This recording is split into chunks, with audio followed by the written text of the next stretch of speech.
Can't catch me!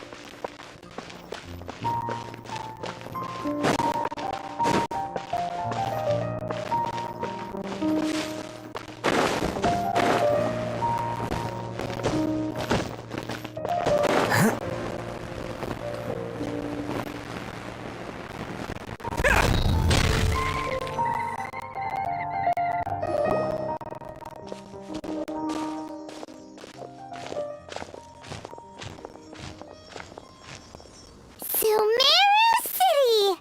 Ah, we finally made it! Oh, did you see that? When those people entered the city, something on their heads lit up.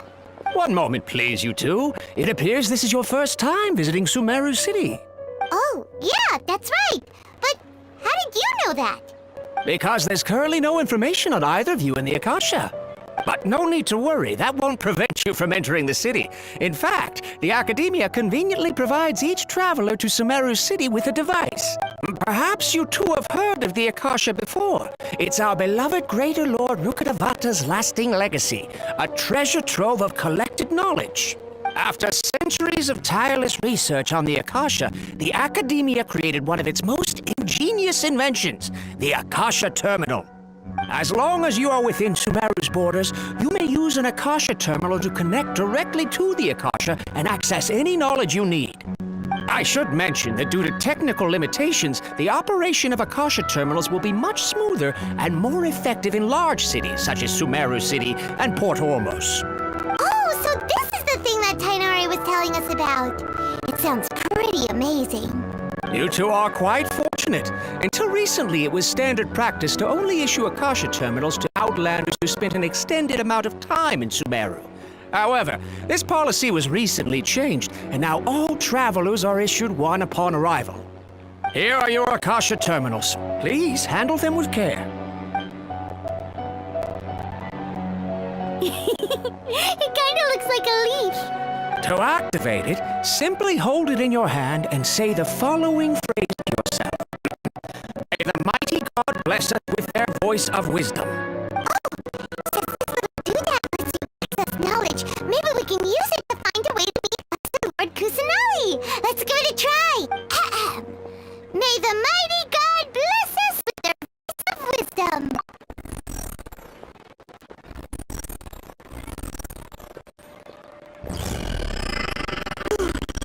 Whoa. Just now, something clicked, and Paimon suddenly knew how to use this thing. It seems all we need to do is concentrate on what we want to know, and bam! You get it. Oh, that'll come in real handy. Exactly. That is the power of the Akasha. And with that, let me officially welcome you both to Sumeru City. May the wisdom of the Dendro Archon always be your guide. Okay, now we're in. We can check the Akasha about Lesser Lord Kusanali. Let Paimon try. 500 years ago, the sages found a newly born deity from within some scorched ruins. The deity now resides in the sanctuary of Suristana. Seems pretty similar to what Kali was telling us. Okay, next, let's concentrate on asking how to meet her.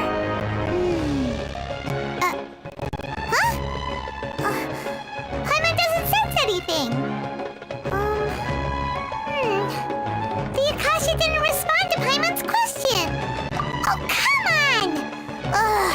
Focusing on this question feels like when you have something you're trying to remember and it's on the tip of your tongue, but you just can't think of it. Ugh. Paimon's brain is exhausted. Oh, smart idea. But what are you going to ask it?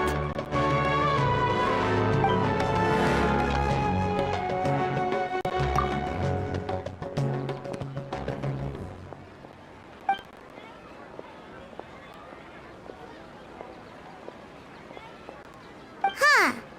Could it be because we're Outlanders and we've only just arrived in Sumeru? You know, maybe we're not qualified to receive an answer to this sort of question or something.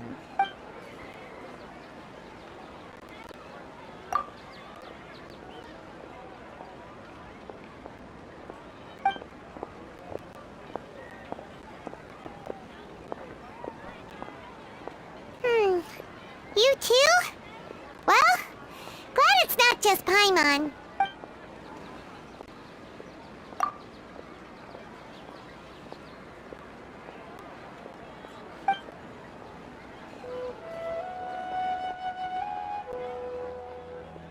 Uh-oh. Paimon's getting all teary-eyed all of a sudden. It feels like the people of Sumeru really miss their Archon. Well, seems no matter which way we try, we can't find anything that'll lead us to Lesser Lord Kusanali. Guess our only choice now is to try meeting with the researcher that Tainari recommended. He's from Sumeru and even has a position in the Academia. Maybe he'll be able to access more info from the Akasha. Let's see. Tainari wrote an address on the letter's envelope. Oh!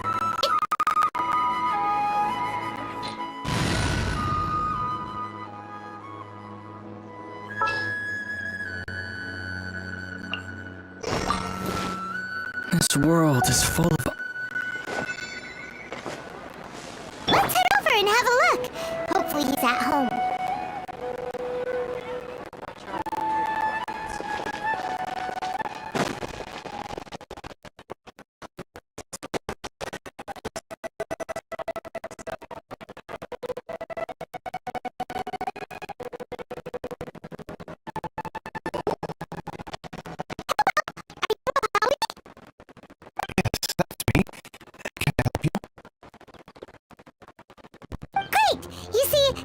Tanari sent us here, and... What? Tanari? Please, there's no need to say anything, really. Sure, I admit that the article I published last month wasn't my best work, and maybe the data didn't produce the most convincing results, but...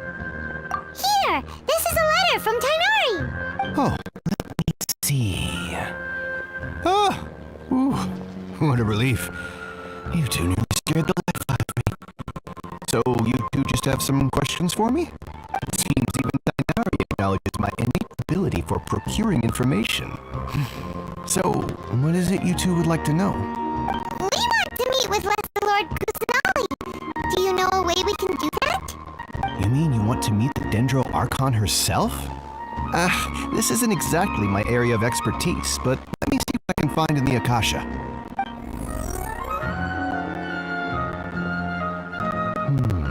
Sorry, the Akasha didn't respond to my query. What? You too? But what about your abilities for getting information and all that? Paimon was sure you'd be able to access more info than we did. Well, as I said, this isn't my area of expertise. I am but a lowly researcher, so the Akasha doesn't see a need for me to know more about the Dendro Archon. All I know is that ever since Lesser Lord Kusanali returned to Sumeru, she's never left the sanctuary of Sorasthana or made a public appearance. Huh. Didn't expect her to be such a mysterious figure.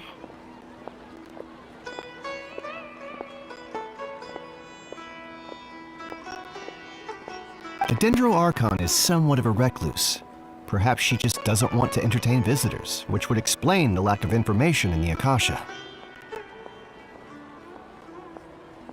Aw, but then what can we do? No need to worry just yet. I'm only hypothesizing here. You could certainly try asking around and see if anyone else has ideas. And besides, you two should consider the bright side of things. Not being able to see Lesser Lord Kusanali may not be a bad thing. In this world, there will always be information you cannot obtain from the Akasha and things you can never accomplish. Knowing when to yield is a form of wisdom. Take me, for example. It's a miracle if my brain cells can spit out one paper every 3 years. But Tainari? That guy can publish 3 papers in just a single year. Okay. Thanks for your advice. Don't mention it. If you two ever want information about things like who's been promoted within the academia or relations between the 6 great sages, come find me. Hey, come on! This is a survival skill at the academia. Oh, Paimon's expectations were pretty low, but this is so low it's like digging holes in the dirt. So what do we do now? Even if we want to talk to someone, we don't know anybody here. Huh? Like who? Oh, you're right! Catherine! The Adventurers Guild has its own intel network. Let's hurry and find her.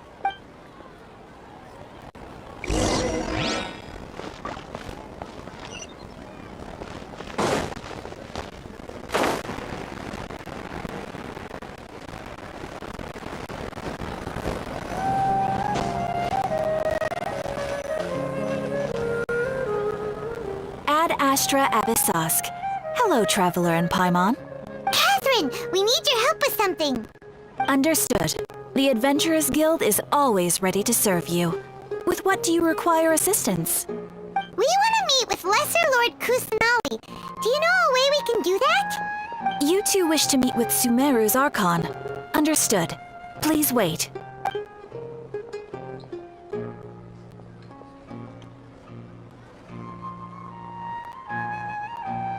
I apologize, but I am unable to call up any relevant information in the Akasha. I'm also unable to locate any pertinent information in my personal memory. Another dead end. Well, if Catherine can't help us, then we really don't know anyone else to ask now. Please do not worry. I may know of someone who can help you two. In Sumeru, the Adventurers Guild does not serve as the vanguard of information. Rather, there are numerous active mercenary groups collectively known as the Eremites. They take on various contracts and work all across Sumeru, so they naturally accrue intelligence.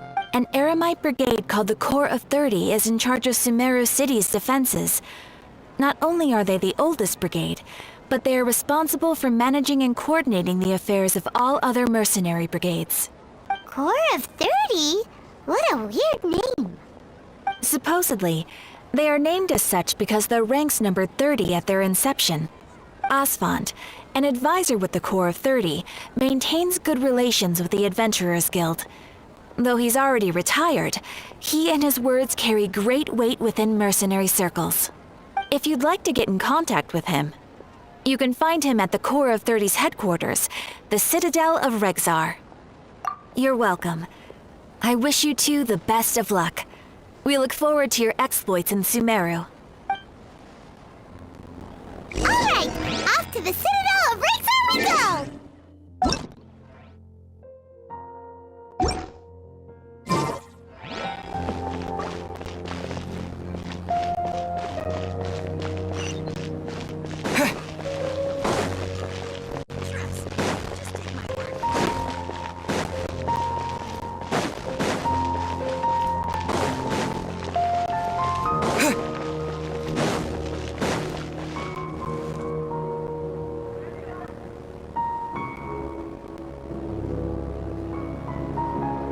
Welcome. The Adventurers Guild told me to expect you two. It's nice to meet you, Asfand. We'd like to ask you about something.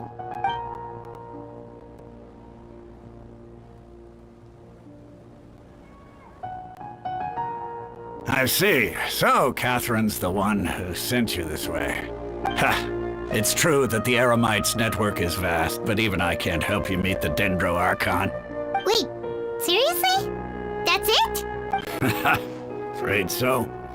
The Eremites aren't terribly religious, so we don't know much about divinities. As far as the Akasha goes, we can access even less than you. We originally came from the desert. The gods there died off long ago. Since those days, we've used our own two hands to carve out a living. We don't beg gods for their aid. It isn't just us, though.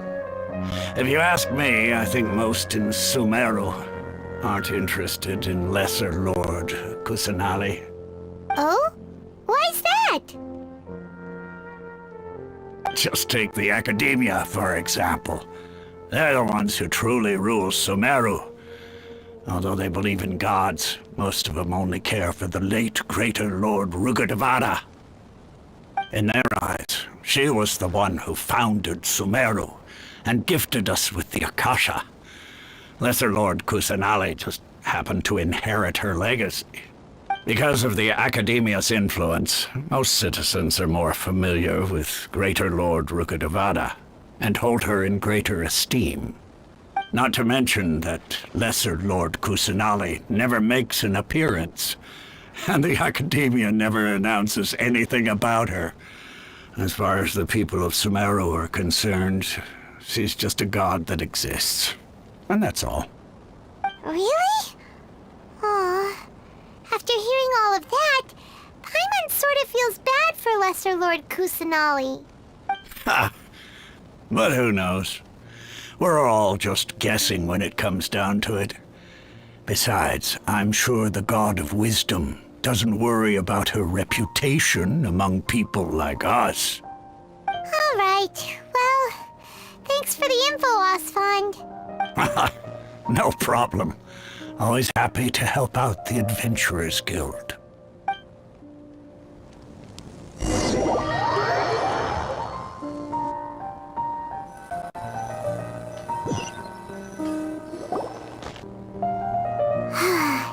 Seems Asfand was right about most people's attitudes here. Not only are they not interested in the Dendro Archon, they even say stuff like, if the Akasha doesn't think I should know, then I don't need to know about it. We've been asking for information non-stop ever since we got to Sumeru. But the harder we try, the more helpless everything seems. Isn't there at least one person in this entire city who cares about Lesser Lord Kusanali? Oh, you two are interested in Lesser Lord Kusanali? Huh? Who are you? From the sound of it, you two are Outlanders who recently arrived here. You've been asking around for information on Lesser Lord Kusanali, right? Oh, I'm sorry. I forgot to introduce myself. I'm Dunyarzad, one of Lesser Lord Kusanali's faithful followers. Whoa, really? Then do you know how we can meet with her? I'm afraid I can't help you with that. But your conversation earlier did happen to remind me of a legend about the Dendro Archon. Sure. It goes like this. Long, long ago, there was a man who heard a prophecy. It predicted that a great calamity was about to befall him. Panicked by what he heard, the man sought out the Dendro Archon in hopes that she would bless him with the wisdom to help him escape his predicament. The man journeyed across deserts and through rainforests and experienced tribulations of every kind. However, he still couldn't find any trace of the Dendro Archon. In despair, he thought, alas, the Archon has abandoned me. He then had no choice but to sorrowfully resign to his fate. Okay, and then what happened? And then, the calamity came. But to his own surprise, the man felt somehow emboldened by the trials of his journey. By relying on his own strength, he managed to overcome the adversity. At that moment, a bird perched upon his shoulder. This bird was, in fact, an avatar of the Dendro Archon. She said, "O Archon Seeker, do you now understand? She and her wisdom have long been found by you. Along your journey, we were in every flower and blade of grass, every ray of sparkling sun, and every breath of dancing wind. So long as you continue to think and ponder, we'll be wherever you go." Yeah, thanks for the story. Paimon feels all warm and fuzzy inside after that. In a way, it seems like this story is also one of the Dendro Archon's avatars. Dunyarzad, since you worship Lesser Lord Kusanali, can you tell us anything else about her? Of course. So did you two know that, I'm terribly sorry, but it seems something's come up now. Let's chat another day.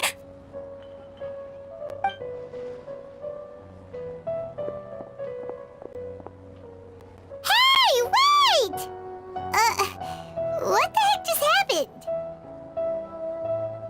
It looks like they're searching for someone. Dunyarzad was acting super nervous just now. You think they're looking for her?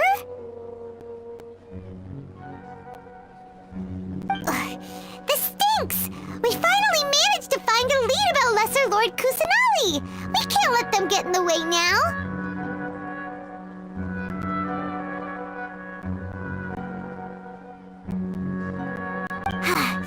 Let's see if we can get rid of them. Then we can catch up with Dunyarzad. Hey, have you two seen a brown-haired girl wearing a purple top and a long blue dress? We're looking for her. Did she have bandages wrapped around her wrists? Yes, that's her. Did you see which direction she went? Yeah, she went that way. Quick, after her!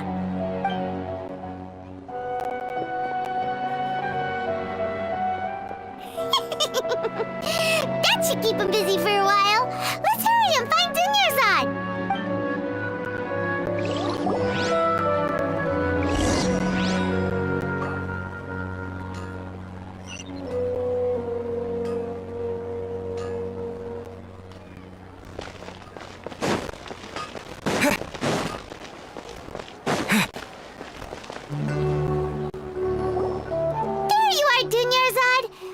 You might have been long gone by now.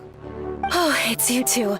Oh, you startled me there. You can relax now. We threw those people looking for you off the trail. Really? Oh, thank you so much. Unfortunately, I believe there's still more of them out there looking for me. Uh-oh, looks like there are some coming this way. Huh? More of them? Then what are we standing here for? Run! No, wait, my body isn't in the best shape. It's difficult for me to run. Okay, sounds good. There's a tavern on the other side of the port we can go to. They probably wouldn't expect me to hide in a place like that. All right, let's move out. Stay behind us. We'll keep an eye out for anyone looking for you.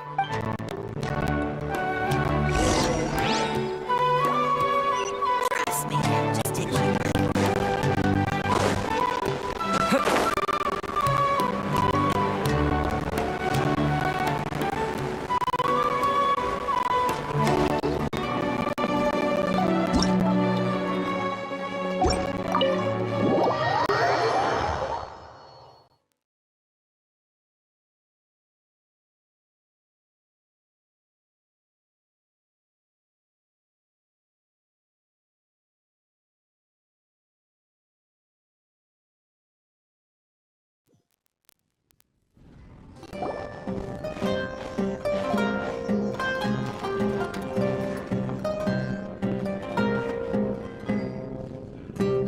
We made it. Oh, they shouldn't be able to find us now. Wait, stand down, Dia.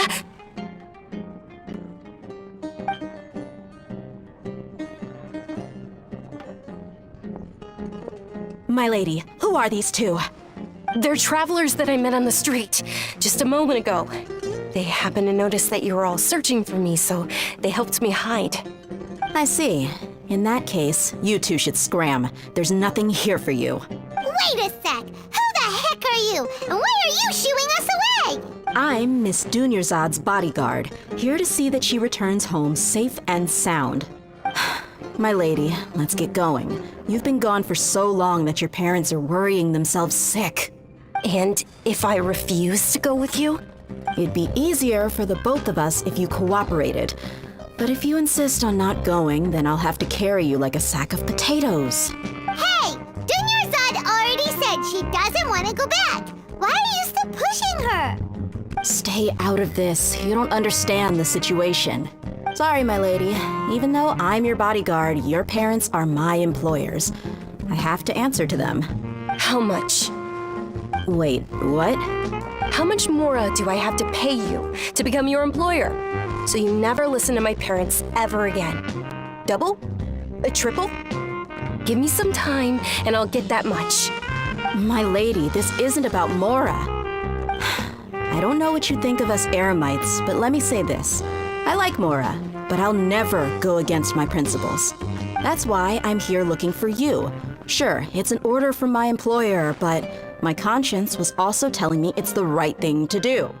And knowing your health, carelessly running around like this is gonna hurt ya. For the sake of those who love you, don't be stubborn. No, you're wrong. I'm aware of my limits and I know what I'm doing. Honestly, the only people being stubborn right now are my parents. And they know perfectly well that it makes no difference if I'm at home or not. They still won't accept reality. And every time I bring this up, they just change the subject. Dia, you've been living with us a long time already.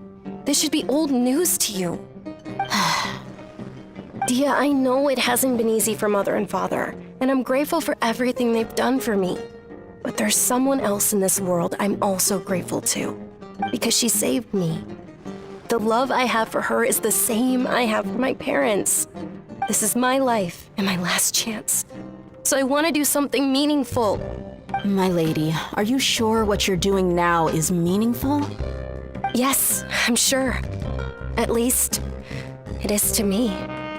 Fine, I won't ask you to return home anymore.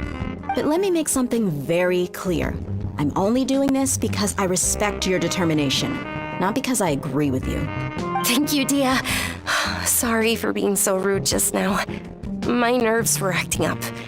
And I even brought up your payment in such an offensive way.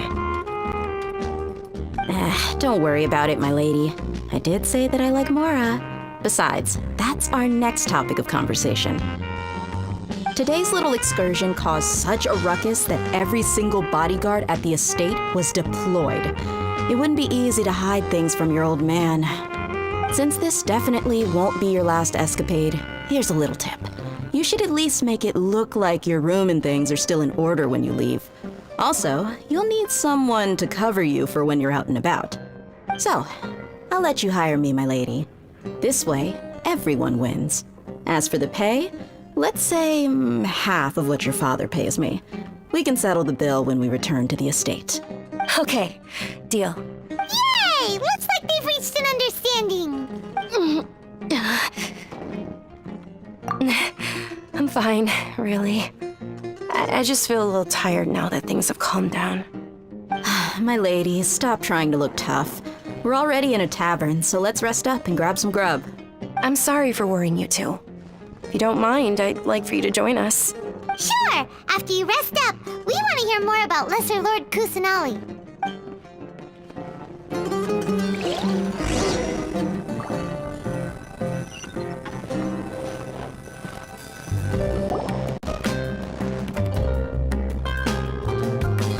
Ha! Well, if it isn't Dia. Haven't seen you in nearly half a year. Word on the street is that you're a bodyguard for the Homayani family now. Ha! Don't you find that kind of work boring? Nah, you get used to it. How about a menu over here? You got it, huh? Isn't this little Miss Homayani herself? We don't get to serve personages like you very often. We'll be sure to prepare our very best. Thank you, sir, but there's no need. I don't have a lot of mora on me, and I really ought to save as much as I can. But please bring these two the best food you have. They're my new friends, so I want to be a good host for them.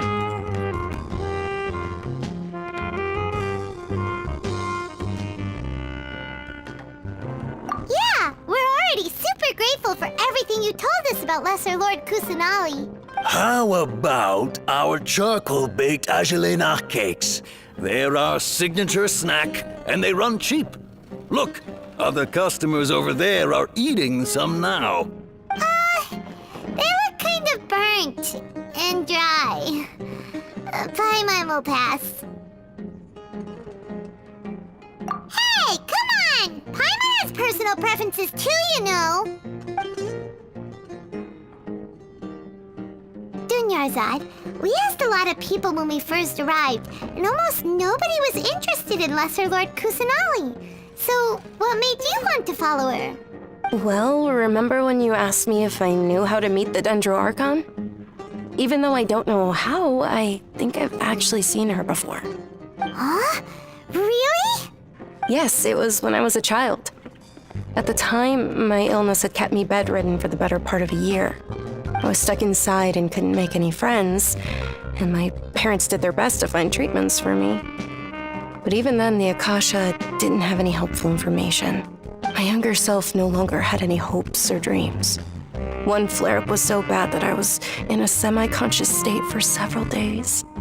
Then one night, I woke up alone in my room. I was terrified.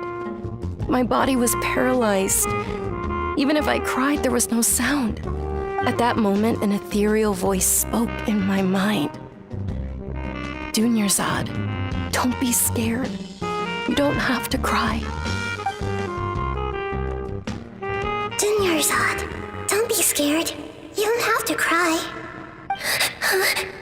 Who are you? How do you know my name? How do I explain this? You might not be able to understand, but actually, I know everything about you. Really? Of course. I know that you're scared of thunder, that you hate taking medicine every morning, and that you love counting the petals on your mom's skirt. Wow, you really do know everything. Dunyarzad, is there anything you want? Want? Not really. I can't go anywhere or do anything. Huh? But aren't you a child? All children have wishes. Tell me what you want, and maybe I can make it happen. But can you make my illness go away? Oh. I'm sorry. But I'm not powerful enough to do that right now. Then, can you be my friend? After that, the voice said, "Okay, I'll be your friend." Although my body was suffering during those days, that voice encouraged me and told me many wondrous things. Beyond my window was the flourishing Sumeru city, Beyond the city was a lush rainforest. And beyond that was the wall of Samiel, deserts, and all of Tevat. Once I finally made it through that bout of illness, I couldn't hear that voice anymore. I told my mother about it, but she said that I must have been dreaming. But I know that that voice wasn't a figment of my imagination. Before that, I had never heard of Tevat. Yes, for sure. If it weren't for that voice, I would have never grown curious about the outside world, nor would I have learned how to read and enjoy so many books. That voice sparked a desire for wisdom. It had to have been the Dendro Archon. I've been hoping for a chance to repay her kindness. In fact, I was running around today to help prepare the Sub-Zerus festival for her. What's the Sub-Zerus festival? It's Lesser Lord Kusanali's birthday, which was the day that she was found by the sages. It's actually an old holiday that originally celebrated Greater Lord Rukkhadevata's birthday. When she passed away, the holiday eventually became a celebration of the Lesser Lord's birthday. I heard everyone was overjoyed when they welcomed her back to Sumeru. In those days, the festival was a huge deal. But because of the Academia's influence, people have gradually lost interest in the festival. The Academia actively participates in Sumeru's many holidays dedicated to Greater Lord Rukkhadevata. But when it comes to the Sub-Zerus festival, forget any funding. They practically act like it doesn't exist. Maybe they see Lesser Lord Kusanali's birth as confirmation of Greater Lord Rukkhadevata's death, so they're reluctant to celebrate it. Aw, but that's awful.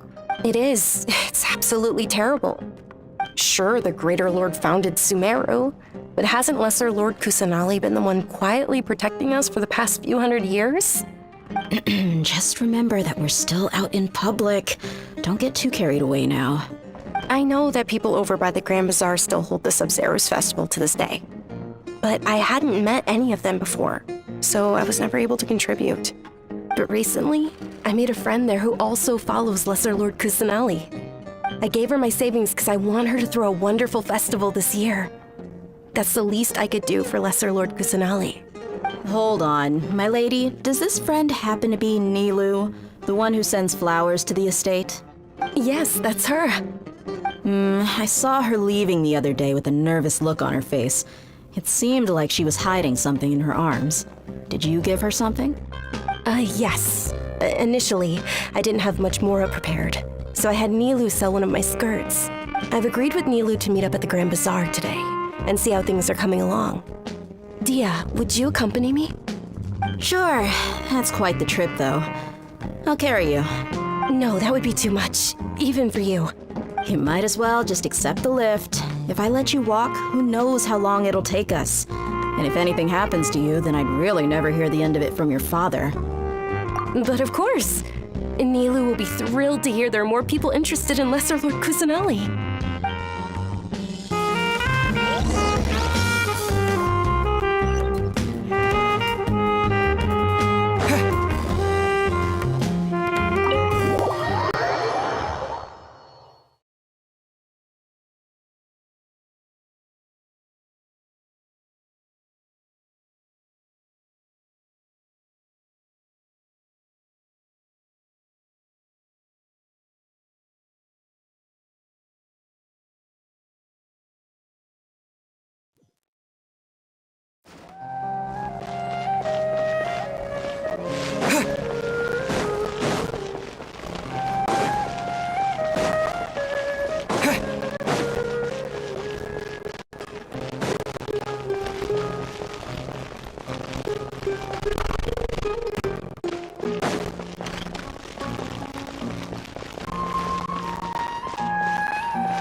Sorry I'm late, Nilu.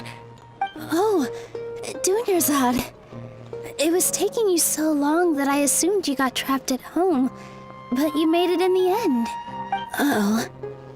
But if Dia's here, that means you got caught, right? You could say that, but everything worked out. She's on our side now.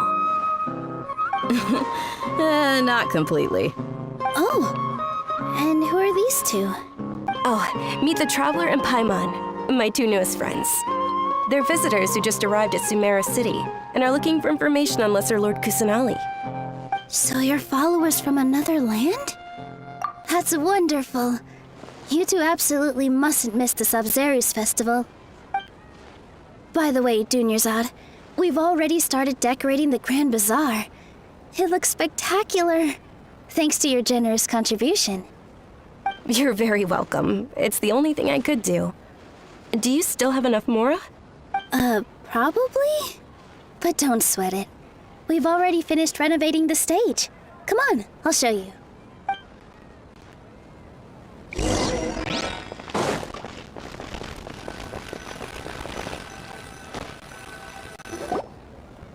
Wow! This place is amazing! Not bad. Last time I was here, the stairs were full of holes. The stairs were nothing. A little while ago, we discovered that the tree above the stage had a huge chunk of bark ready to fall off. Mr. Zubair was worried sick. We reported it to the academia many times, but they never sent anyone to deal with it. We didn't want anything bad happening, so we were going to cancel all the stage performances. Oh, probably because it was the theater asking. The academia looks down on performers like us. They probably think it would be best if the theater closed down completely. We can't let that happen, though. Not only would everyone involved in the theater go hungry, but then we wouldn't be able to hold the Sub-Zerus festival anymore.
Thank the Dendro Archon for Dunyarzad. With the Mora she gave us, we hired someone to patch up the tree, and we also gave the stage a much-needed makeover. The stage is going to be even prettier when it's festival time. I can't wait for you to see it. And I can't wait to see you on the stage. You've been practicing so long already. It's almost time for your dream to become reality. It's our dream. I'll do my best for the two of us. Nilu, what are you gonna be doing at the festival? She'll be dancing the dance of Sub-Zerus, the most important performance at the Sub-Zerus festival. Dunyarzad, have you told him the origin of this holiday? I only told them about the Greater Lord and Lesser Lord so far. Okay, then I'll tell you two about how this holiday came to be. According to legend, the Sub-Zerus festival was originally the Goddess of Flowers' birthday celebration for the Greater Lord. A long, long time ago, on one of Greater Lord Rukkhadevata's birthdays, her friends threw her a celebratory banquet. Some of the gods got drunk. One started playing music, and the Greater Lord started singing, so the Goddess of Flowers began to dance. As she danced upon the grass, countless beautiful parisaras began to bloom wherever she stepped. Those brilliant purple flowers became her dazzling stage. All the gods clamored, "Oh, if only time could stop at this very moment." Of course they did.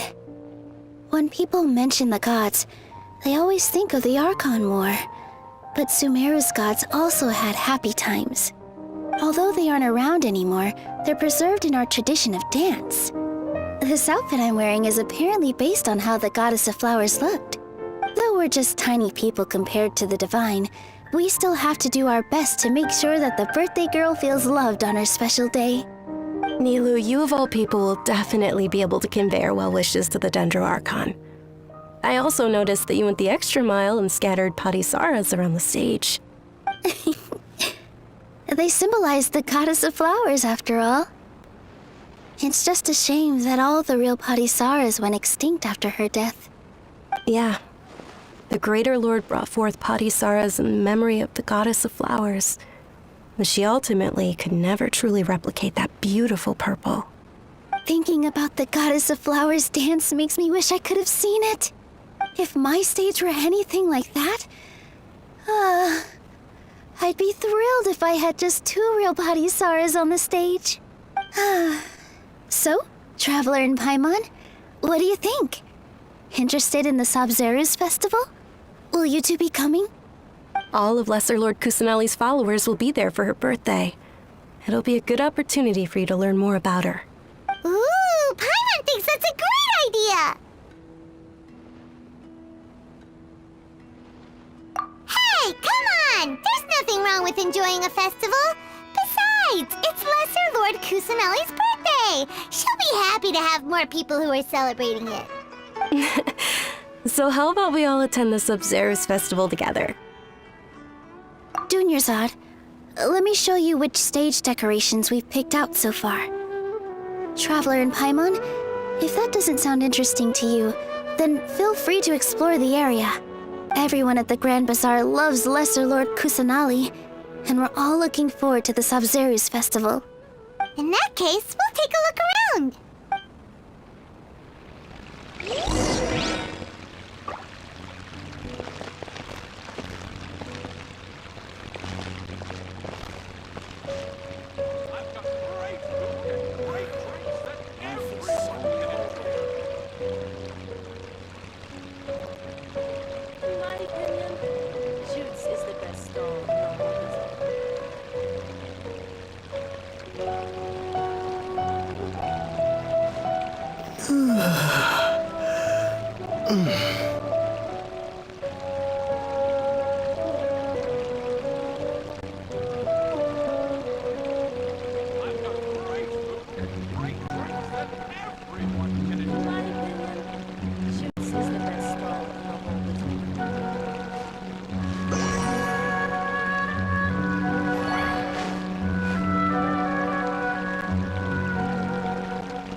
I feel so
Life is so dull here.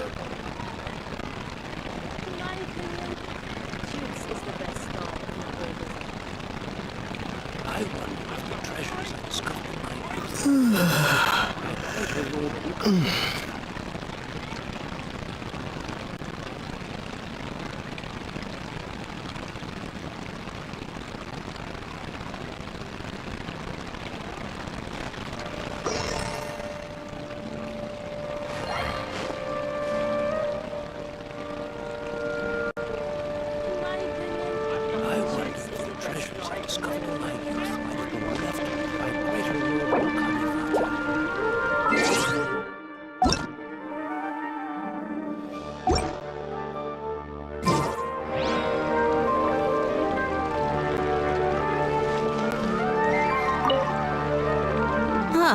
Revamping the stage for the festival couldn't have been easy, that's for sure.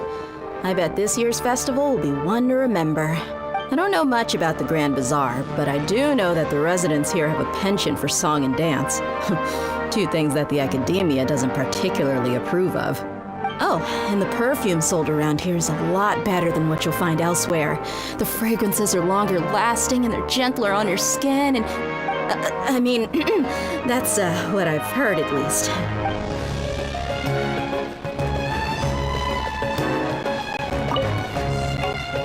Things are really shaping up, and there's a buzz around the festival this year. We're expecting people from all over to come by this year and buy things during the festivities. Don't be fooled into thinking that Sumeru City has the best of everything. Some festival snacks are only offered here in the Grand Bazaar. And when it comes to musicians, dancers, or singers, the Grand Bazaar's got the best of the best. Sure, those folks at the Academia might not like it, but what's a festival without song and dance?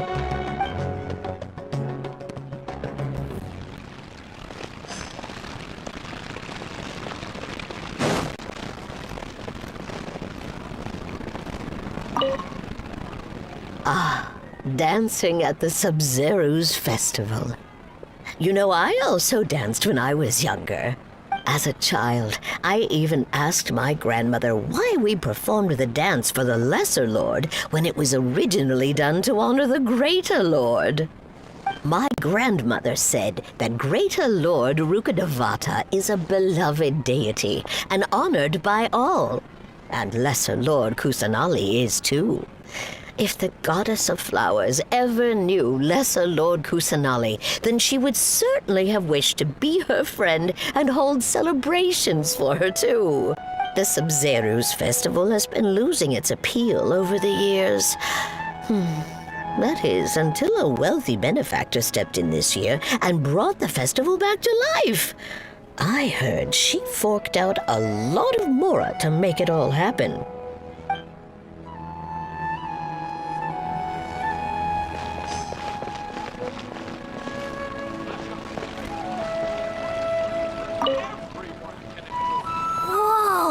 What's with your yellow hair? And why do your clothes look so funny? Are you an outlander?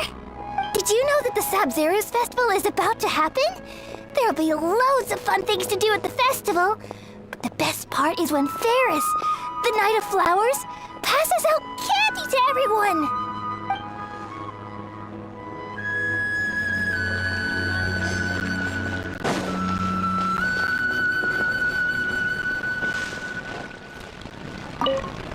Nilu, your outfit looks amazing. There's also something different about you from when we first met up.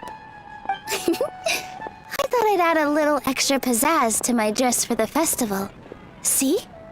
Wow, did you sew all that yourself? Uh-huh. Sewing is a fundamental skill for everyone in the theater company because we make all our own costumes. Did you know that Mr. Zubair not only can make costumes, but props too? I've noticed that you can't keep your eyes off this crown. Would you like to try it on? May I? Of course. The legends say that the goddess of flowers had beautiful horns on her head, so this crown was made to reflect that. Dunyarzad, you look absolutely stunning with it on. It's like I'm looking at the goddess of flowers herself.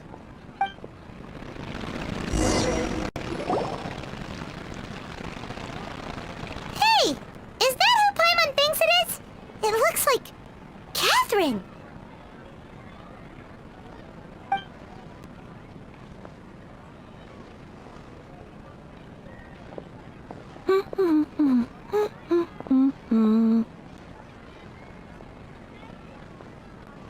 Huh.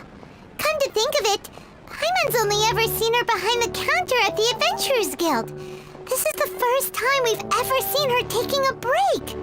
Hey, Catherine! Oh, hey! It's the Traveler and Paimon! What's shaken? Whoa, break time Catherine sure sounds a lot less formal than usual. Paimon was still waiting for her to say Ad Astra Abyssosque. Sure. Standing behind the counter at the Adventurers Guild doesn't require any complicated functions. But saying and doing the same old things over and over again can get pretty monotonous. Like watching the same Fontaine movie day after day. But take you two, for example. You travel across Teyvat to enrich your lives and gain new experiences. Well, we enjoy traveling across Teyvat and all that, but we're mainly looking for clues about his sister. Yes, you should keep searching. Sometimes the answers we're looking for aren't necessarily at our intended destination. Instead, they're found along the way. Huh. Haven't we heard someone say something pretty similar recently? Anyways, what brings you out here, Catherine? No, not particularly. I guess you could say that I'm loving the recent atmosphere here. If festivals bring happiness to everyone, then that's where their true value lies. It looks like it's about time for me to be heading back now. Alright, we'll see you next time at the Adventurers Guild. Oh, by the way, thanks for connecting us with the Eremites. We've already made some great friends in Sumeru City thanks to you. I'm sure you two will get along well with the people here. You've already been blessed by the element of Dendro after all. See you around.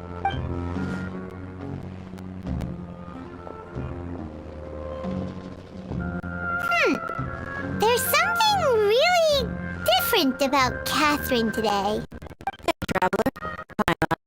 Oh, hey, Dia. What's going on?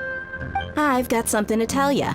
My lady knows you're looking for ways to meet Lesser Lord Kusanali, and she's been trying to come up with a way to help you. Well, I have an idea that might help. Are you serious? We'd love that! It might not necessarily pan out, so don't get your hopes up too much. I'll need to take you two somewhere and ask someone some questions. My lady is feeling a little worn out at the moment. Nilu's found a place for her to rest. After I take my lady home, let's meet in front of the Citadel of Regzar. Sounds like a plan! Let's head over to the Citadel of Regzar and wait for Dia!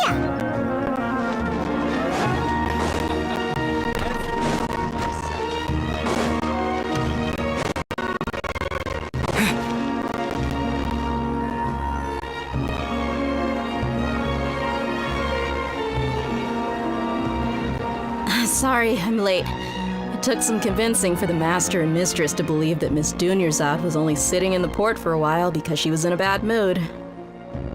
Anyway, I guess I should be thanking you. I haven't seen Miss Dunyarzad that happy in a long time. If it wasn't for you two, she probably would have been caught and dragged back much earlier.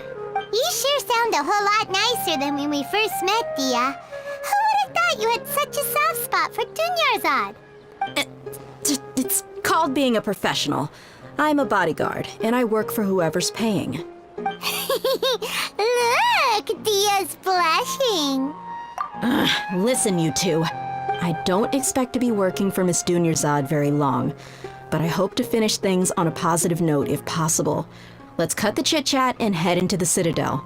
We'll see if the person I know has a way for you two to meet with the Lesser Lord.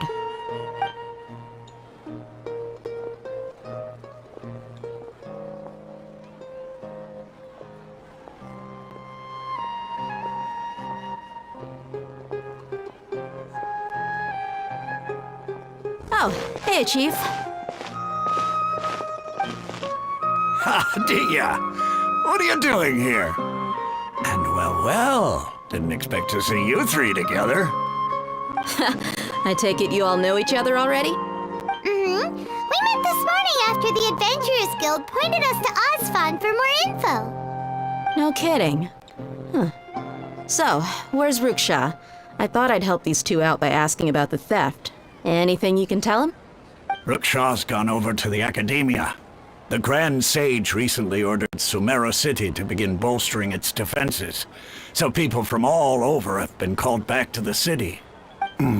Since you've already mentioned the theft, I suppose I might as well tell him what we know. Appreciate it, Chief. Theft?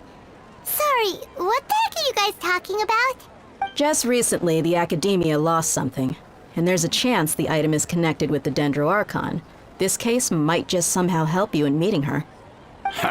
I suppose that's one way to look at it. But if you ask me, the case is more about the Academia than anything else. Let me fill you in.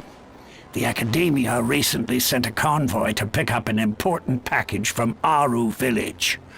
Word got out, and the convoy was robbed on its way back. The Grand Sage took the whole matter very seriously. Not only did he dispatch the Matra, but also enlisted our help in the search for leads. All we know so far is that whatever was stolen is currently in Port Ormos. You two have heard of Port Ormos, haven't you?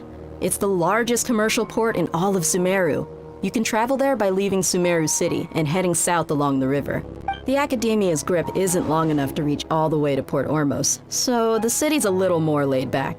Meaning the population's also a mixed bag. You never know who you'll meet there. Apparently what was lost has a great deal to do with the Akasha, knowledge, and even the gods. I'm afraid I don't have any other details for you, though. If you're interested, maybe you can head to Port Ormos and ask around yourselves. If you want my advice, try introducing yourselves as students of the Academia once you're there. Are you serious, Chief? All the Academia students are in Sumeru City, you know. Why should they pretend to be students in Port Ormos? If you're also interested, just go there and see what happens. Count me out. I've got plenty of work to do here for the Homayani family. And take it from me, if you two really do decide to visit Port Ormos, you'd best watch your backs. Let's just say that the Eremites there aren't nearly as friendly as those here in Sumeru City. There are even some extremists who go around shouting slogans like, "Retake Sumeru for King Deshret." Word is that more and more are joining their movement. They're becoming a real headache for Chief and the others. You bet they are. King Deshret's been dead for thousands of years. Now they start spreading rumors of his return. Ridiculous. Not everyone's like you, Chief. Even the desert natives who abandoned their homes in the wilderness still wish to have a god of their own. Well, Traveler, that's about all the information we have for you. Thanks, Dia! And you too, Osfond! Since we've gathered all we could for the moment in Sumeru City, let's head to Port Ormos and see what we can find next. Miss Dunyarzad is looking forward to seeing you both at the Sub-Zerus Festival, so be sure to get yourselves back here in time for that. Good. Then we'll see you both at the Sub-Zerus Festival.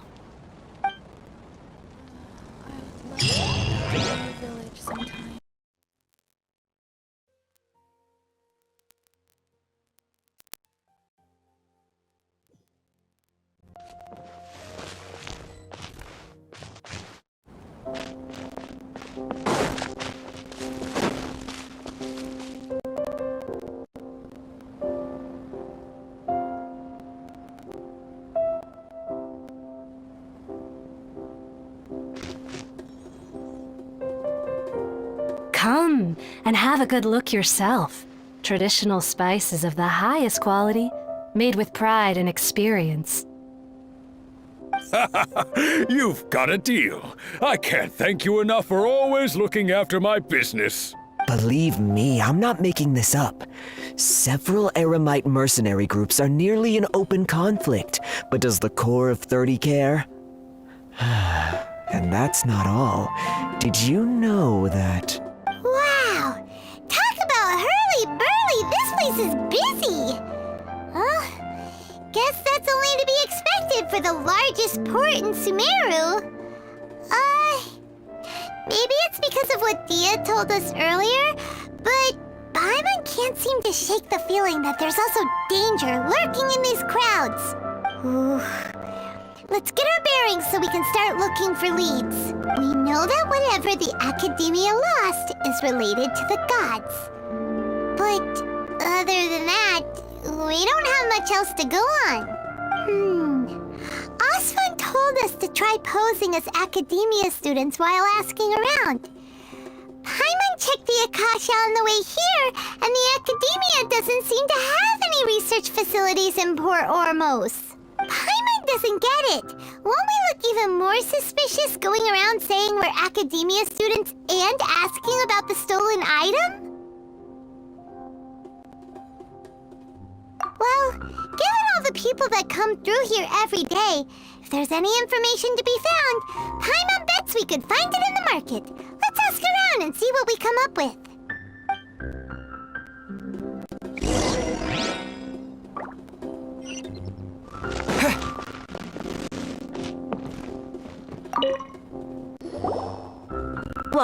Welcome. How can I help you two? Hi there. We would like to ask you a question. Do students from the Academia ever come to Port Ormos? Of course. Especially around this time of year. Students from Sumeru City that are about to graduate often come to Port Ormos to cut loose a little. Many people often talk about how hard it is to get accepted into the Academia, let alone graduate. But those who finish their studies and go on to become full-time researchers at the Academia have it even harder. Sure, we may not be Sumeru City, but Port Ormos offers beautiful scenery and a stress-free environment. Some even say it's good luck to come to Port Ormos, so students and researchers come flocking here when things get to be too much at the Academia. You see over there? Those are students from the Academia. They've been looking worried and miserable ever since they got here a few days ago. If you ask me, the life of a merchant is better. So long as the Akasha teaches us what we need, then life is good. Those students seem to be discussing something. Let's see if we can listen in.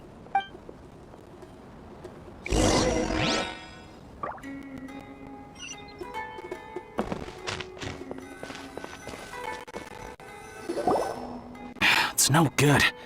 I've tried asking around, but I haven't been able to learn anything useful. Not to mention that a bunch of scary-looking Eremite mercenaries have been posted along the streets now. There's been a lot of fighting between the different Eremite factions in Port Ormos. If we choose to move on our own, then it would be wise to steer clear of them. Especially the group that's constantly shouting some stuff about King Deshret and some resurrection.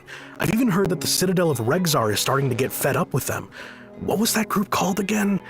Ein something or other? They're called Ein El Akhmar.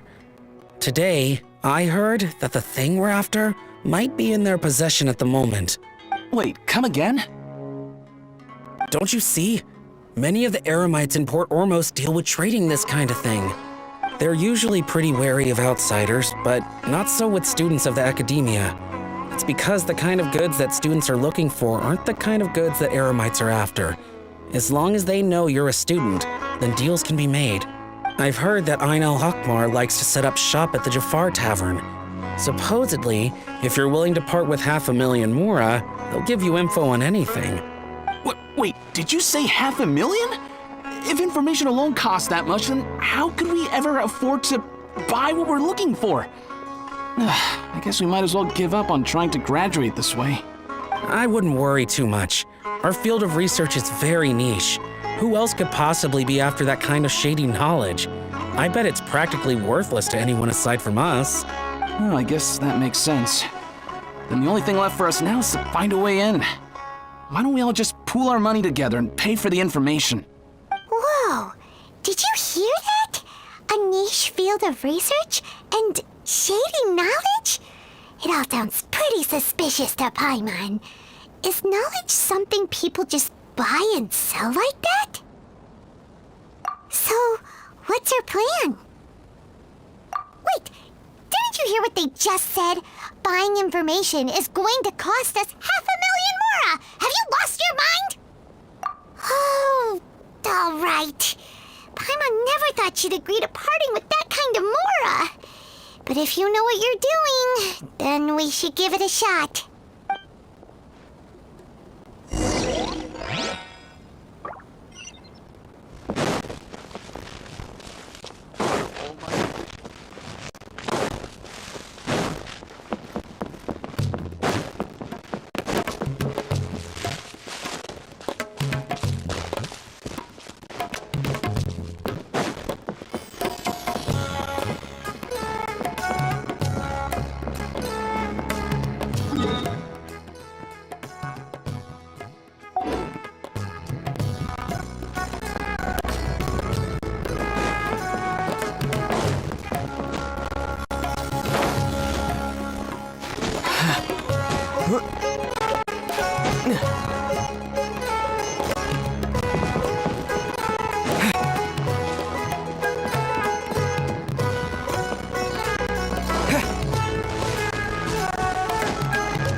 Should I adjust the shipping schedule? This is the place we heard those students talking about. Let's find a seat somewhere and see if we can spot the group they mentioned.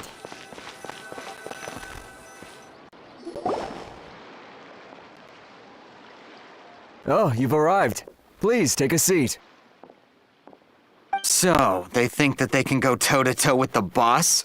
Huh! Once we reclaim the power of King Deshret, they'll be the first that the boss punishes. They're nothing to be afraid of. Our main rival now is the Caracal Battalion. They've also amassed a significant amount of mora this time, so we mustn't underestimate them. How can the Caracal Battalion compete with the boss when they're nothing but a bunch of money-grubbing opportunists out for a quick mora? Yeah, with boss's fervent devotion, he'll be able to use this power to bring our god back this time. Huh. All these guys talk about is King Deshret, so they're probably the ones we're looking for. Greater Lord Ruka Devata. That traitor and her followers must not be spared. The day will come when King Deshret exacts vengeance on Sumeru, and all of them shall be punished. Yeah, Paimon was wondering what they meant too. We should ask about that if we get the chance later. What's going on? How can there be Kairagi here?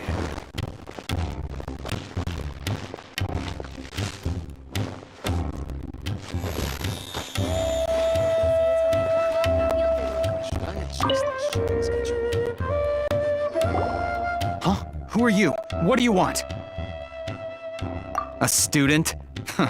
What's a student from Sumeru City doing in Port Ormos? Ah, well, if it's info you want, you've come to the right place. The question is, can you afford it? Paimon can't stand to see so much choice right now. Here, this is the merchant's address. Whatever you're looking for, you'll find it there. Well, what are you waiting for? Oh, that's right! We heard you mention King Deshret just now. We're actually interested to know more because we're, archaeology students! Fine. Since you've already handed over the Mora, I guess I can throw in a little extra info. As you can see, members of Ain al-Ahmar are devout believers of King Deshret. Years ago, King Deshret founded the great desert nation that was our homeland. It was an advanced civilization, far beyond anything you'll see in present-day Sumeru.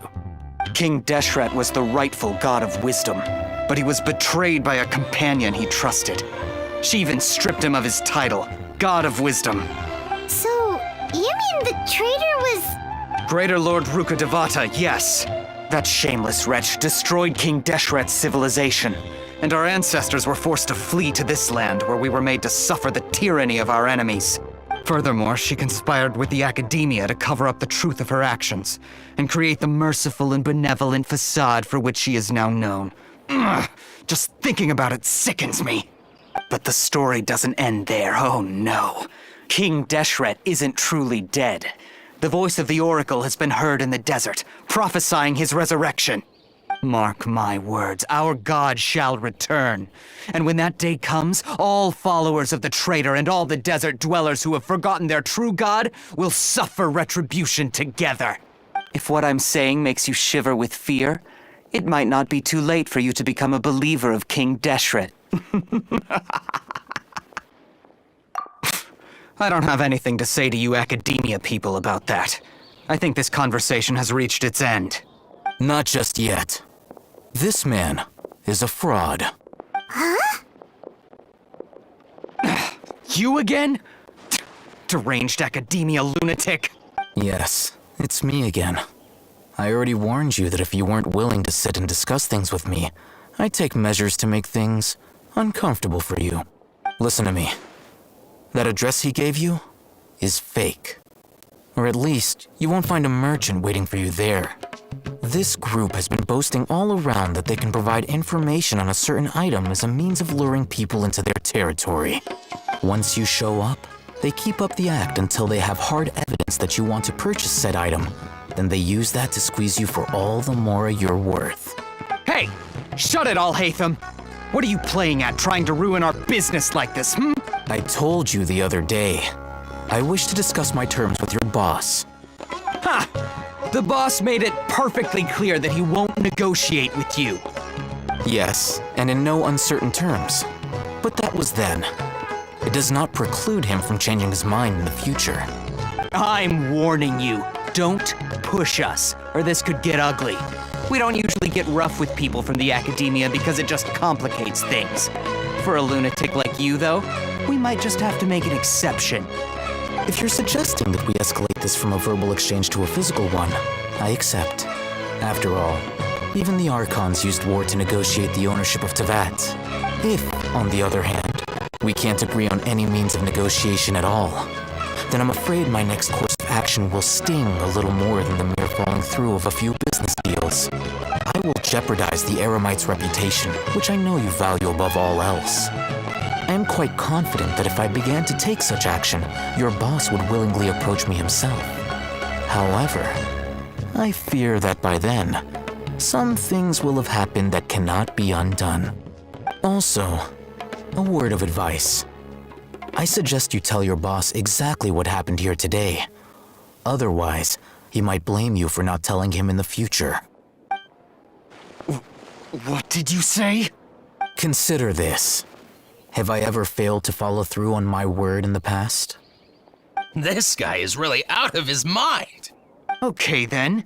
If you really have a death wish, let's meet a week from today.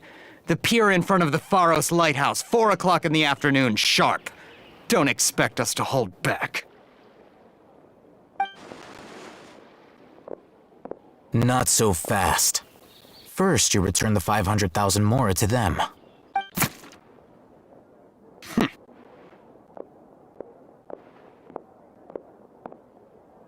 Please, I beg you, don't provoke them. We can't afford any trouble with this crowd. They haven't even paid for their food yet. Ah, Mr. Iman. There appears to be fewer staff in the restaurant recently. This wouldn't happen to be because they're all busy spreading the word to the students, would it? Well... Someone who chooses to do business with a group like that really can't afford to get so flustered the instant someone confronts them about it. Consider the meal compensation for our silence. I'd say you're getting an excellent deal. Whoa, did you see that? He not only got us our Mora back, but sent the Amorites running too! Plus, he seems to know a lot about what's going on around here. Let's catch up with him and ask some questions! He went that way! After him!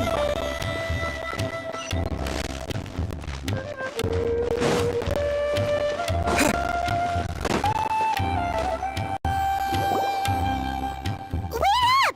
It's Al-Haytham, right? What do you want?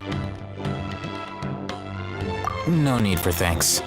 My goal was to get to them, and you two gave me just the opportunity I needed. We're even. Oh, I advise you to keep your distance from them. Since they weren't able to make off with your Mora in the end, they might harass you again in the future. All right. Goodbye. Hold your horses! We still have something to ask you about! Since you tore through their scam right in front of them, you must know the real story about certain something, no? Who exactly are you two? And why are you inquiring about that? A student. Right. Look, you should know that those thugs conducting business with you had nothing to do with your lie. Huh? Oh, yeah! He's really strong! Weren't you saying something about a physical exchange? We can help with that. He doesn't even have a vision. Forget it. Maybe not, but he can still use elemental energy. Otherwise, there's no way we'd go asking for info from from guys like that. Those hot-headed thugs are definitely gonna bring a lot of backup for your next meeting. Even if you don't go alone, you won't regret taking us with you.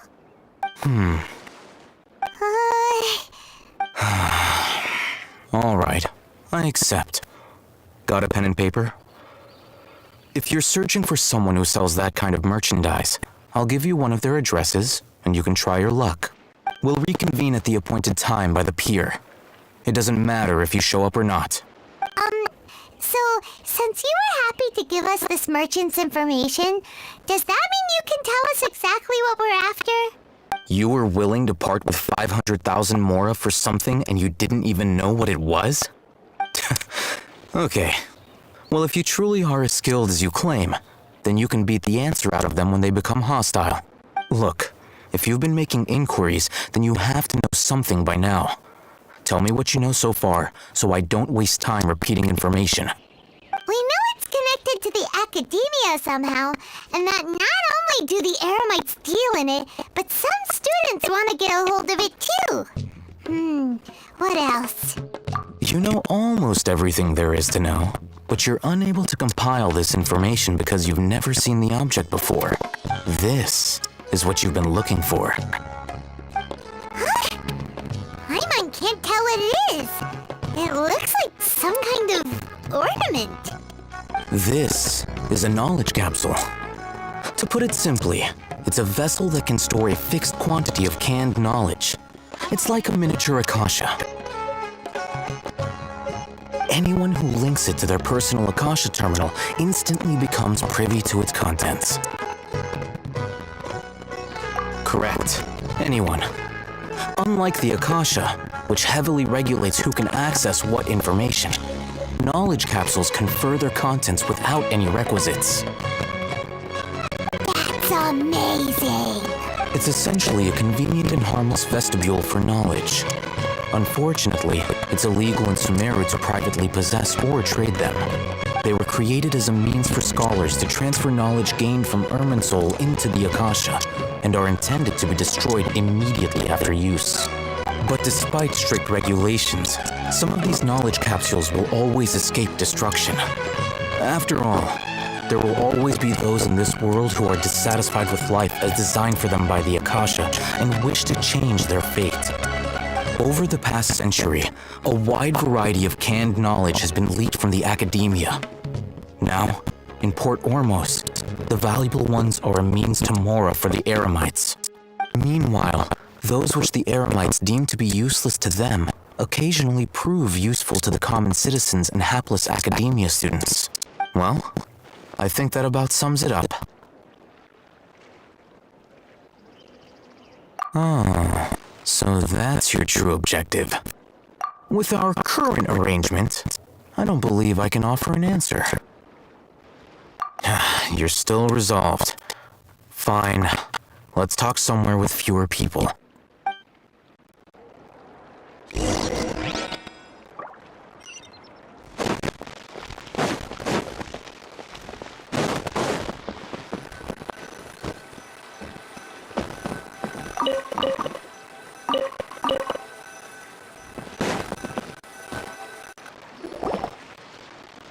Let's continue our conversation here. If you wish to learn more about the knowledge capsule that the Academia lost, then you must help me with something. I need you to find someone named Dory, a traveling merchant. Unlike the peddlers who hawk inferior knowledge capsules, she often has quality goods in stock. Some say that as long as there is profit to be made, there is nothing she won't dare to sell. She's guarded against people from the Academia because most of her wares don't comply with Academia regulations. I think she blacklisted me. I met with her informant, but it soon became clear that they had no intention of letting me get any further. Become one of Dory's customers and earn her trust. This is my condition for further collaboration. Why do you want us to meet with her? Until you complete this task, you don't have question privileges. Fine. So how do we go about doing this? You two are outlanders who haven't been here for long, so Dory should view you as safe clients. I'll give you the informant's address and their contact password. Beyond the password, though, I have no way of knowing what other tricks she might have up her sleeve. You'll have to improvise. This is kind of nerve-wracking. The true challenge begins after you meet her.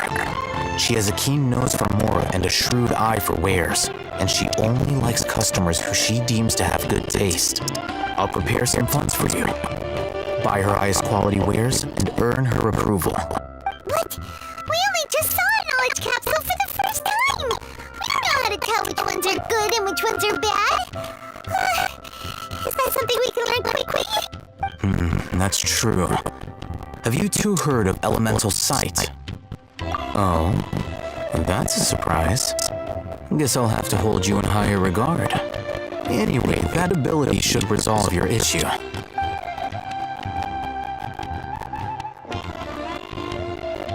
Here are 2 knowledge capsules.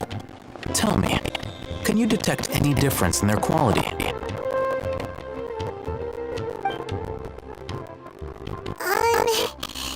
They look the same to Paimon. Try inspecting them with elemental sight. How'd it go? Did you see anything?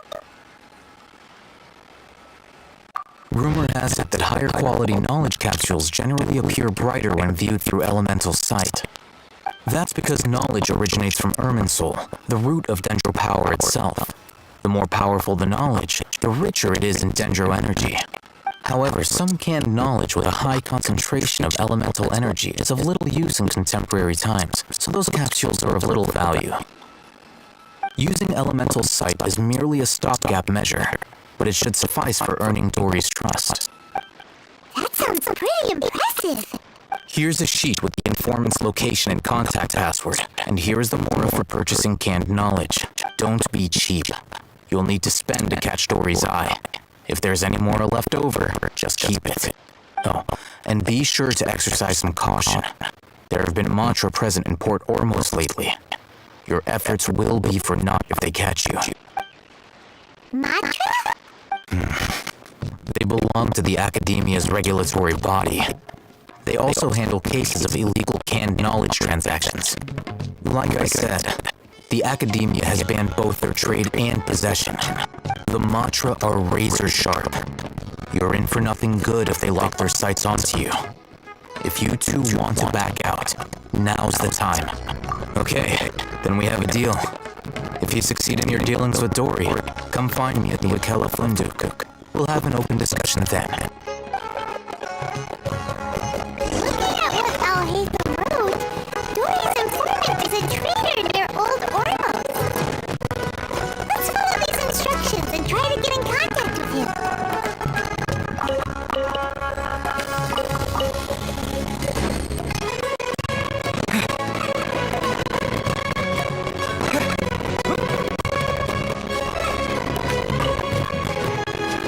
Hello.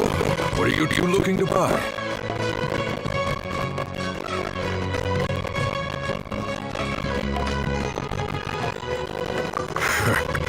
What a unique palette.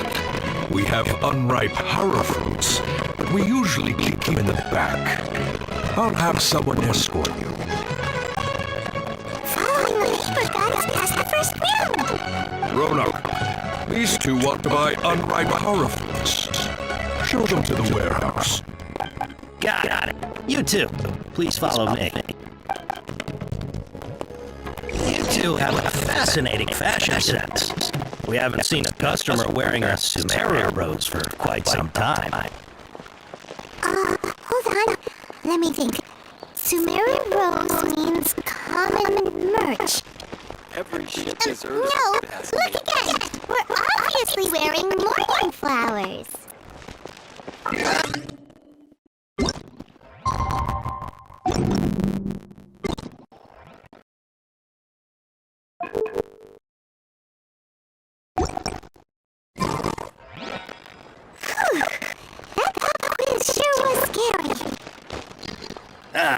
The warehouse is up ahead. Please follow me.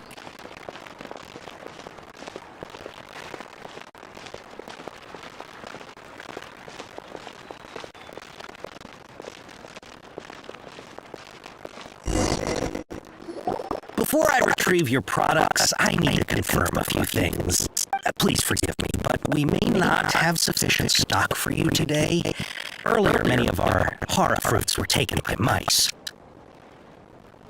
Thanks. If better goods come in, you'll be the first to know. You look like you have some skill. Why don't I pick out some fruits that'll make you dizzy?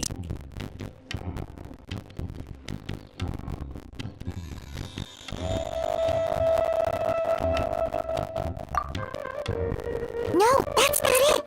The paper says that heat stroke is the answer to erudition. Eating something that causes heat stroke sounds horrifying.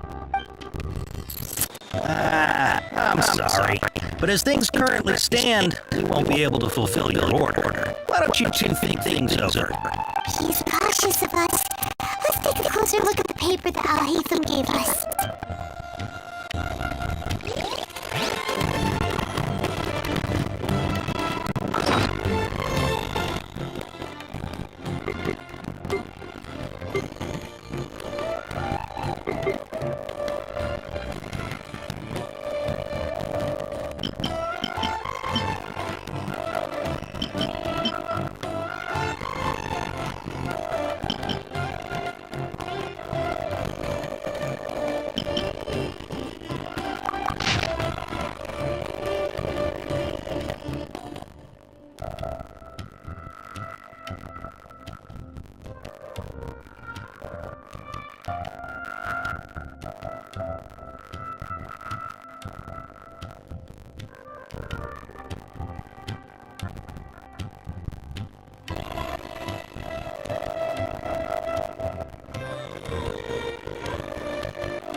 Before I retrieve your products, please forgive me, but we may not have sufficient stock for you today. Earlier, many of our horror fruits were taken by mice. Thanks. If better goods come in, you'll be the first to know. You look like you have some skill. Why don't I pick out some fruits that'll make you dizzy? Yep, that's the right answer. But eating horror fruit that makes your head and ears ring sounds like a bad decision. Would you like your horror fruits to be packaged in the Sumeru City or Port Ormo style? Wow, you two sure are generous customers. We'll be sure to package your products beautifully. Okay, everything has been confirmed. Miss Dory is waiting for you up at... Shoot, it's the mantra! Run! What? The mantra? Where? Oh, he thinks that we're done for if they catch us. We gotta get out of here. We know this area, so let's follow that informant.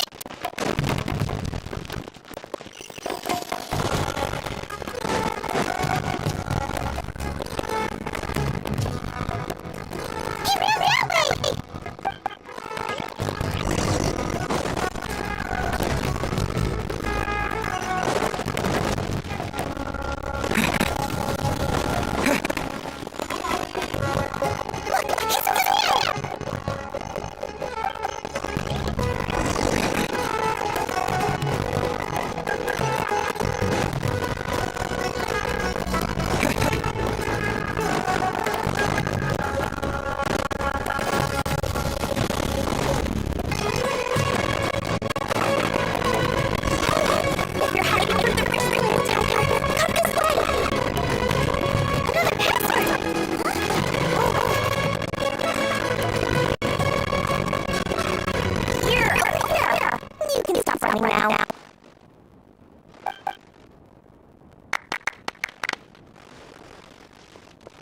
So you were the one who was calling out to us just now.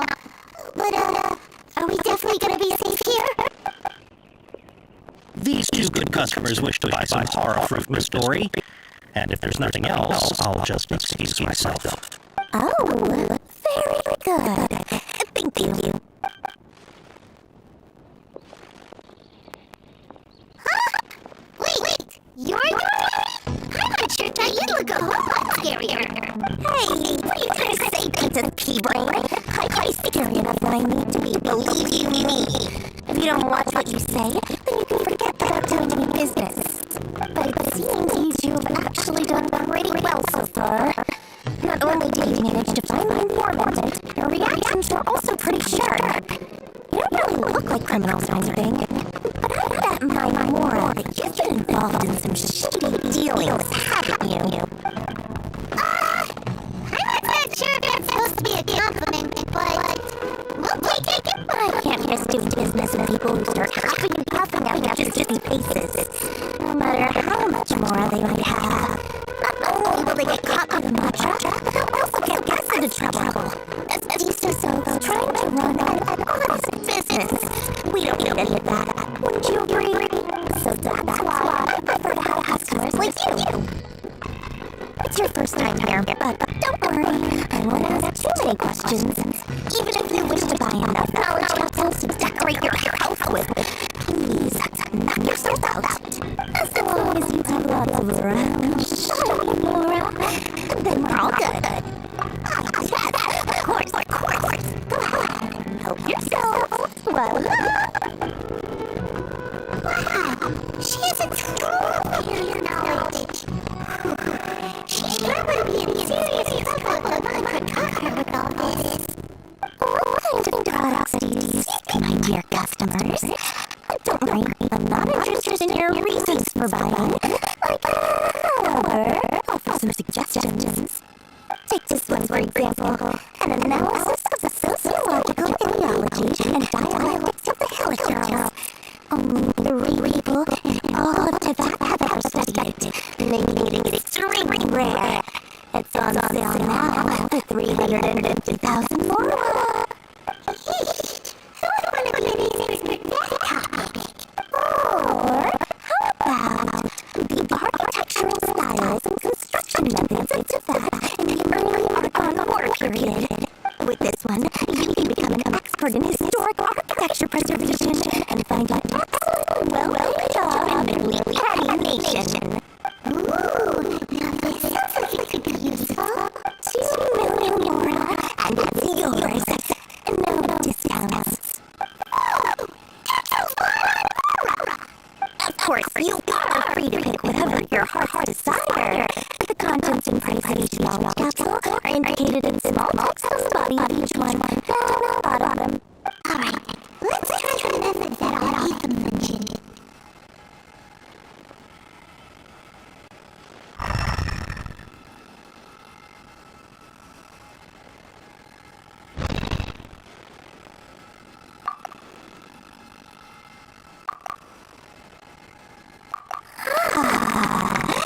You've really got a good head on your shoulders, and quite the eye of quality.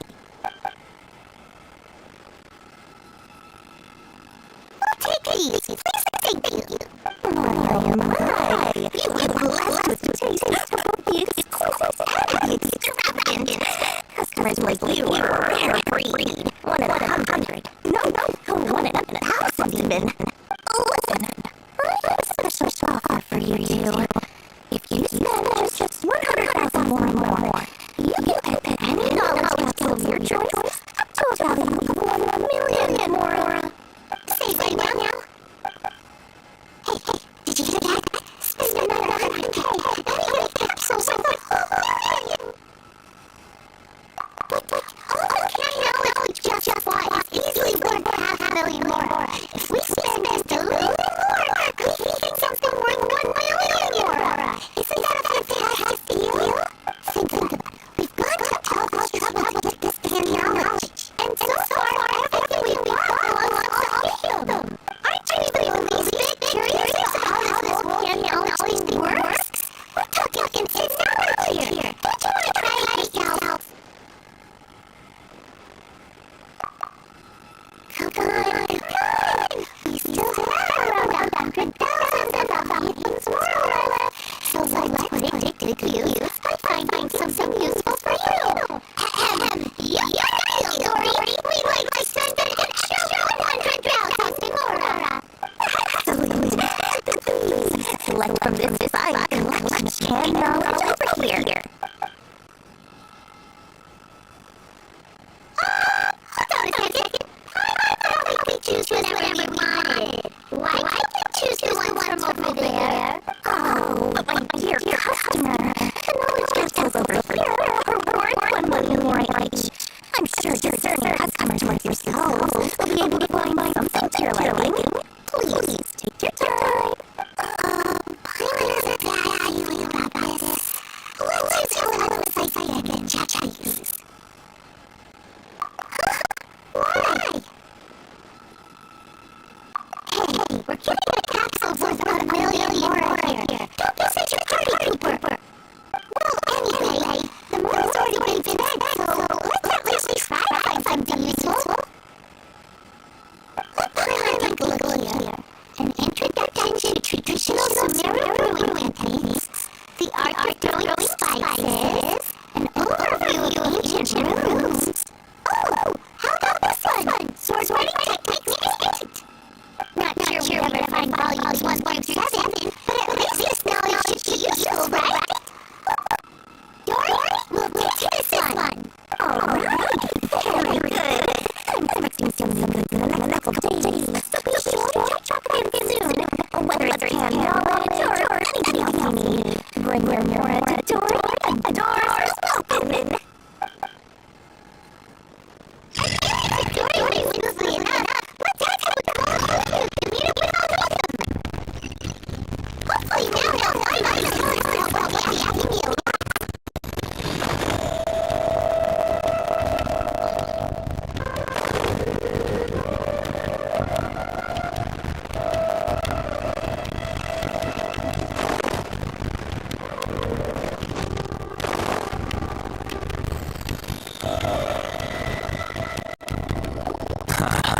You two made it.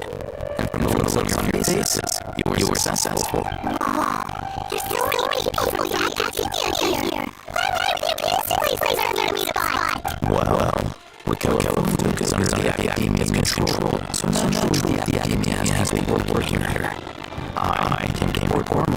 every 10 cents deducted with official business.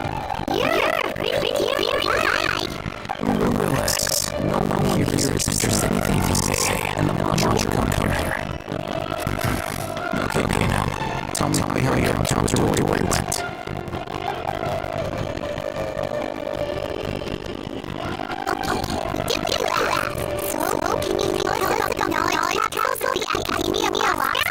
Before that, I have to ask, why are you so intent on tracking it down? You don't have to answer, of course. He just wants me to be God of film and ask her about something important. We've been in Sumeru for a while now, but we still don't know the way. When we heard that the Academia had lost something that might be related to gods, we came here and it turned out to be our break. In that case, you're on the right track. A short while ago, the Academia lost a knowledge capsule in the desert. It's supposedly a divine knowledge capsule. Use it, and you'll gain wisdom of the gods. Wow! There's really Hey, if we find it, do you think we could learn how to use the Dendro Archon? Ooh, how do you sister? I highly doubt it has any mystical properties, but it does indeed exist, and it's right here in Port Ormos. So, where exactly? That's what we need to find out next. I want to know that. I'm investigating because I'm curious as to what the divine knowledge capsule truly is. As you know, the Eremites of Port Ormos also have eyes on it. It is an extremely precious item. The knowledge contained within it bring great power or wealth to whoever has it in their possession. Several decades have been eyeing for ownership as of late, but there is still no victor. My personal finances and connections cannot compete with those Eremites. After attempting various methods, I managed to reach a definitive agreement at several gates. I agreed to forego ownership of the divine knowledge capsule in exchange for the opportunity to study it. After all, there's no harm understanding what it is. However, there are those who are less amenable to negotiation, such as those from Einachar. They adamantly believe that the divine knowledge capsule contains King Deshret's power, and that he will return to this world when they obtain it. They refuse to let anyone from the Academia destroy their baby soul. So you can't remember they refused to cooperate with you? Yes. Einachar isn't that wealthy, but its members are determined to get that capsule by any means necessary. To that end, they've resorted to many methods more foul than air in order to amass sufficient funds. So, I've sabotaged their business to force them into negotiating with me. The divine knowledge capsule should be members for a secret auction in the next few days. Each brigade places their own bid, and the prize will be appropriately given to the winner. To ensure the capsule's security, and to evade the traitor's notice, the winning brigade will not publicly disclose their victory. Unless I know whose hands the divine knowledge capsule ends up in, my agreements with them will fall through. Dory is the most reliable source of information. That avenue was previously closed to me. With you on board now, the situation is different. In other words, you wanted us to find Dory so you could find out where the divine knowledge capsule is. Yes, you can say that. But this arrangement harms none of us. The day after tomorrow, go back to Dory and try to purchase information on the divine knowledge capsule's whereabouts. If she has no information, wait 2 days and approach her again. If I get the opportunity to study the divine knowledge capsule, I will relay my mind to you. Well, that's 5 prices compensation. Okay. And when we meet in 2 days. Before you go, we actually saw a knowledge capsule for ourselves, but we're not sure how to use it. Do you want to try using a knowledge capsule? Sure, I can teach you. Doing so at the Academia's nose is a bit problematic, though. What do you say we head to the outskirts of town?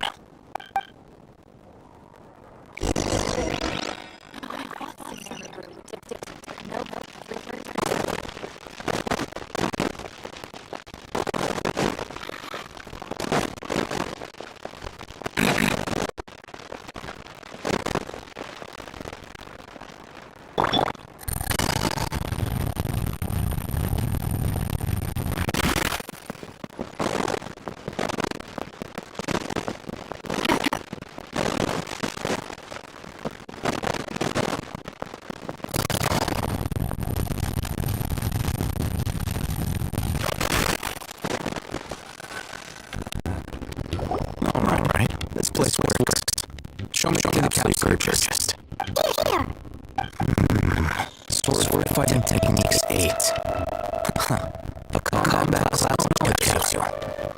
This class is something rare find these days, since most have been taken by your parents to augment battle capabilities. If you want to determine the efficacy of this capsule, I can evaluate your combat ability.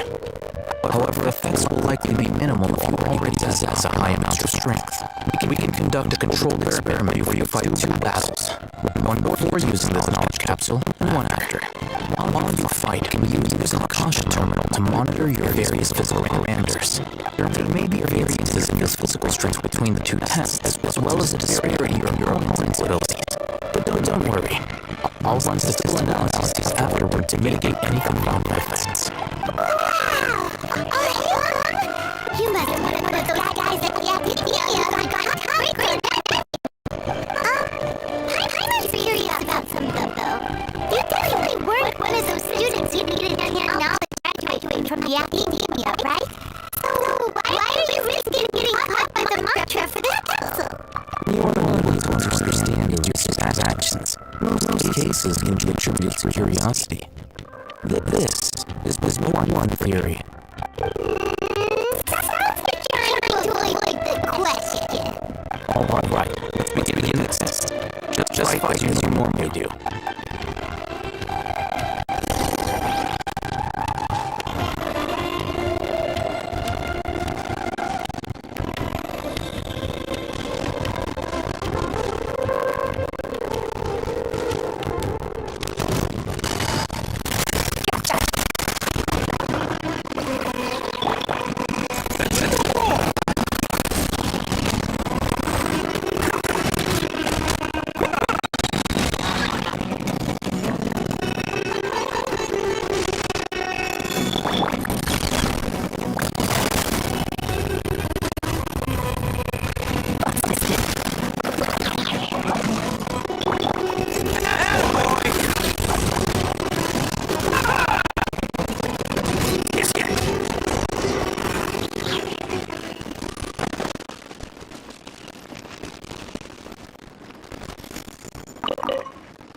Your Archon terminal to report data.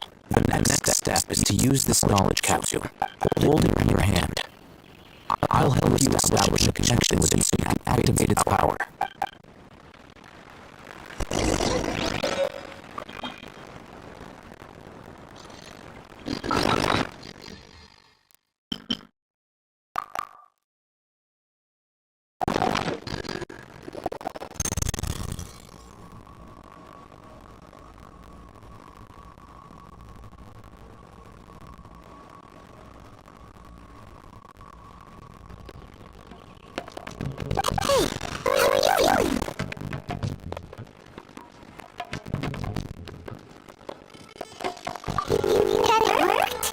All right, time for round 2. Fight with the same composure as before.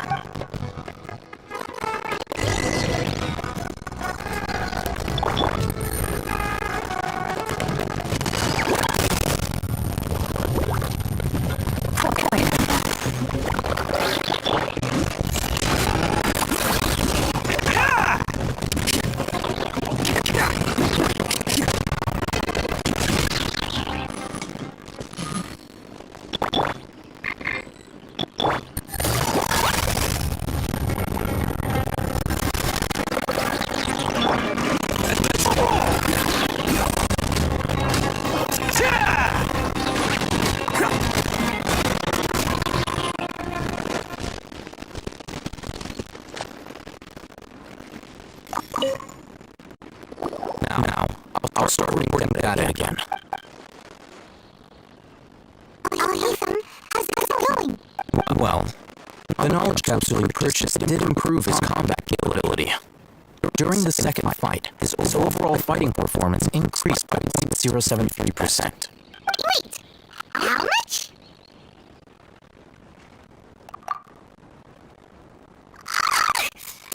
Such a jerk! He totally screwed us! 1 million Mora?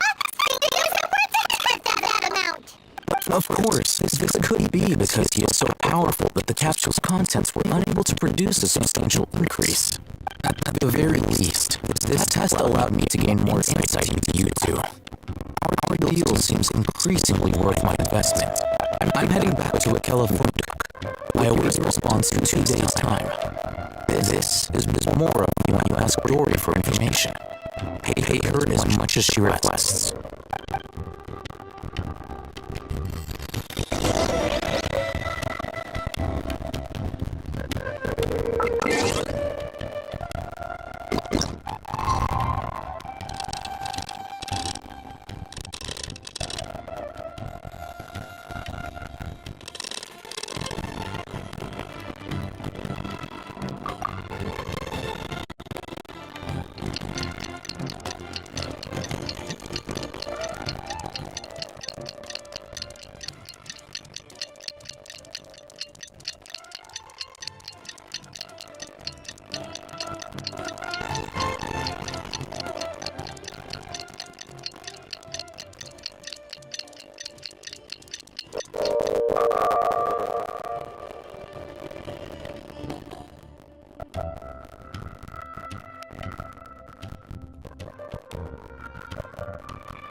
Let's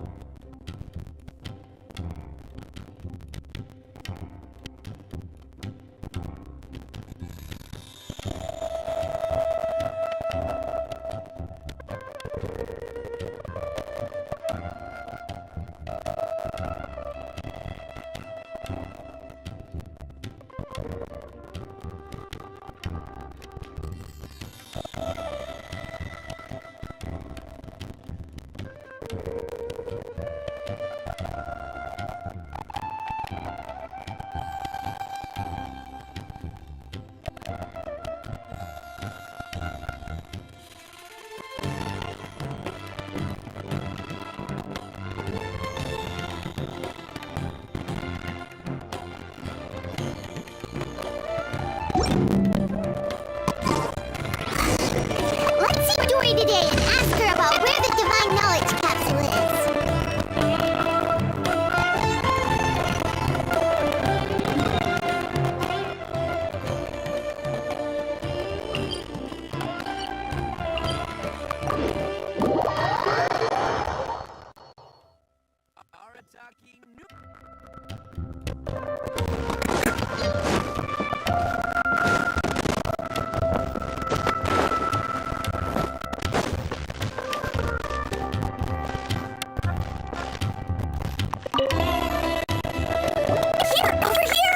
Welcome back, my loyal patrons. What can I do for you this time? You name it. Canned knowledge, supplies, or anything else you need. I'll find a way to get it. Where there's a waterfall of Mora, there's a way. Can you really get us anything we want? Anything at all? Huh. So it appears that canned knowledge alone is no longer sufficient for your opulent appetite. Then please oblige me. Tell me what you have in mind. Oh!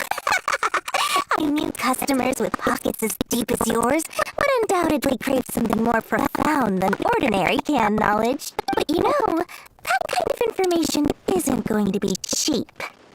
After all, I had to work really hard to weasel my way into the auction site. Not to mention that if anyone found out that I was the leaker, I would be in big trouble. How can we be sure your information is accurate? Paimon's curious how you just happen to have this kind of info the moment we need it. Because to me, anything of value is what I consider to be my supply. Therefore, I must always be aware of what's hot on the market in order to secure more sales. As for the information's authenticity, well, you've no need to worry about that. I used a camera to take a picture of the transaction. That way, no one can dispute it. It's always a pleasure doing business with such sterling patrons. Now that you've paid in full, here's the scoop. The Divine Knowledge Capsule was purchased yesterday by a certain Misery, the leader of Ain el-Ahmar. Ain el-Ahmar? You mean the Aramites who worshipped King Deshret? Ah, so you're already familiar with them. The group has done everything in their power to obtain the Divine Knowledge Capsule.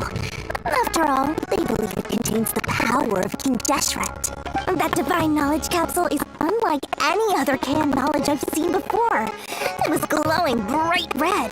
The capsule is clearly visible in the picture I took. You can look for yourself. Thanks for the info, Dory. Please, it's my pleasure. It's all thanks to discerning customers such as yourselves that my efforts yesterday were not in vain. Please, don't hesitate to contact me if you ever need anything else in the future. More effort, Dory. Open the doors. Well, we figured out where the Divine Knowledge Capsule is. Turns out, it ended up in the hands of Ain el-Ahmar. Let's head back and talk to Al-Haytham.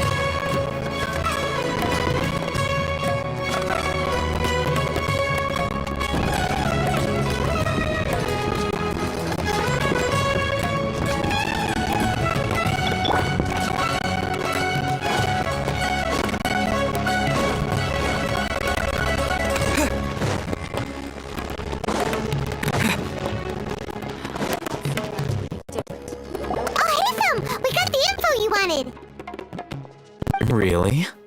All right. Let's hear it. Dora even gave us evidence to verify the intel. Have a look.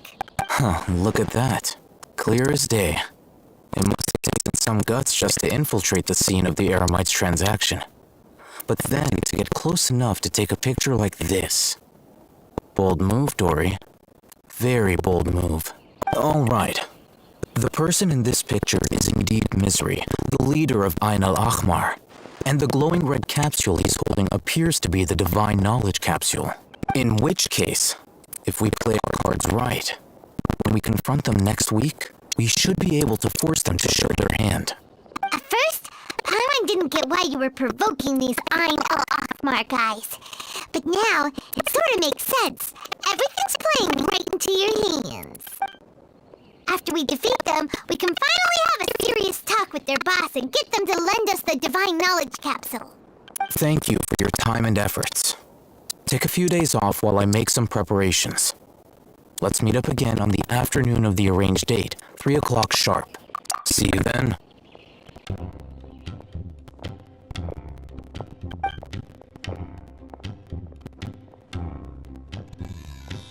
Oh, Haytham sure is taking his time. Where could he be? Oh, there he is. Sorry to keep you waiting. Let's head to the pier in front of Pharos Lighthouse. Yep, let's go.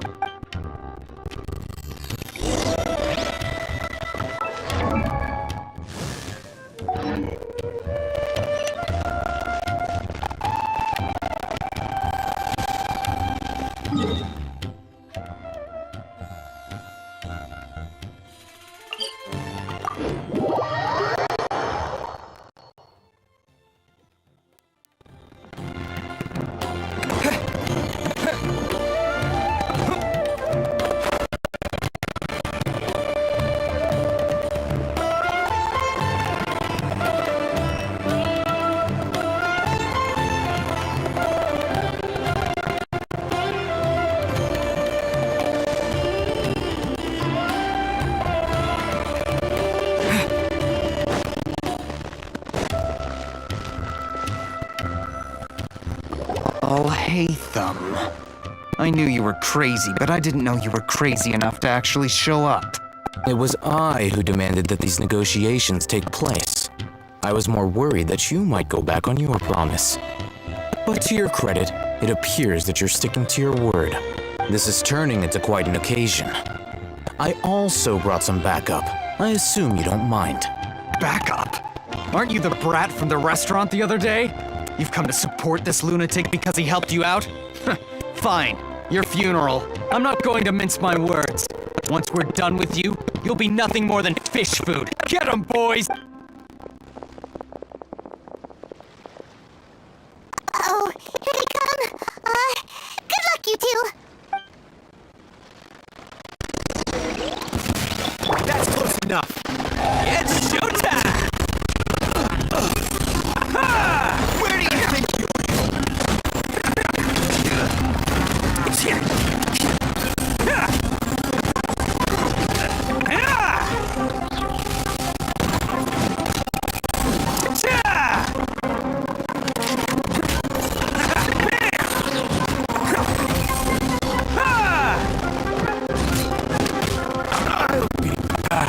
Following orders.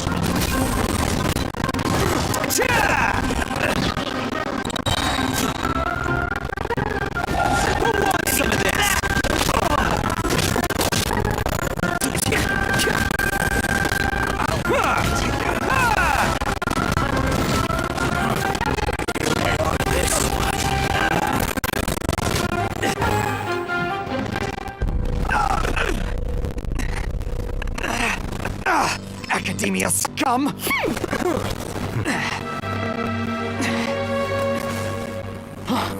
Boss! Finally! Did you use it? Great! Now we can...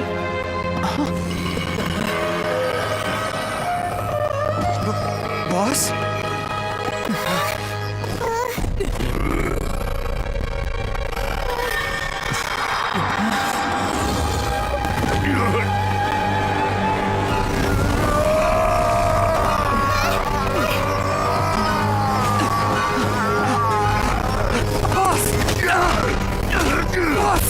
What's wrong?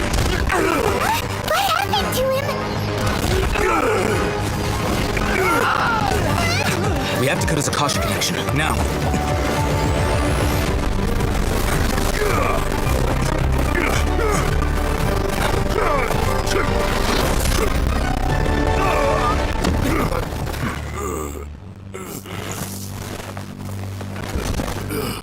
Target acquired! Arrest him!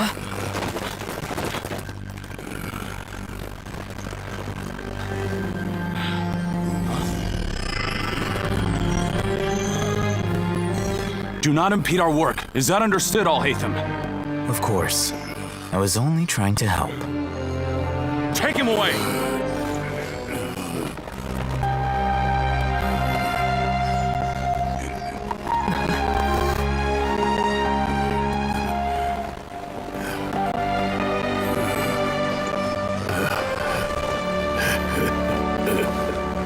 World, forget me.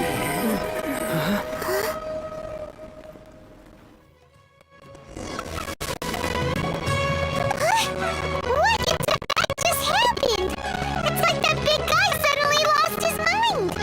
It looks like he used the Divine Knowledge Capsule. You mean the Divine Knowledge Capsule did that to him? Oh, yeah. You mean how some researchers go insane after getting knowledge from Irminsul? I've heard of numerous incidents of researchers in Satyavada life going insane. The state that man is now in suggests that this is a similar situation. This Divine Knowledge Capsule does appear to be linked to the gods, but beyond that, it doesn't seem anything like the rumors suggest. Possessing it doesn't grant you divine wisdom or power. Did you hear what he said? World, forget me. What could that possibly mean? If the mantra took him away, then that means the Academia got the Divine Knowledge Capsule back too. What a shame. We were so close. Still, Paimon didn't expect the Divine Knowledge Capsule would be so dangerous. Imagine if we tried to open it. Oh, who knows what would have happened to us? As things stand, there is no reason for me to remain in Port Ormos.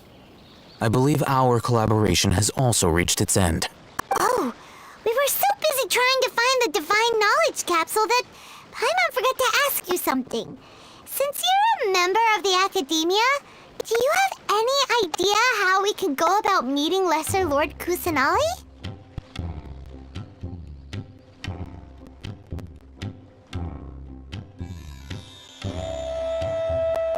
Truthfully, I don't.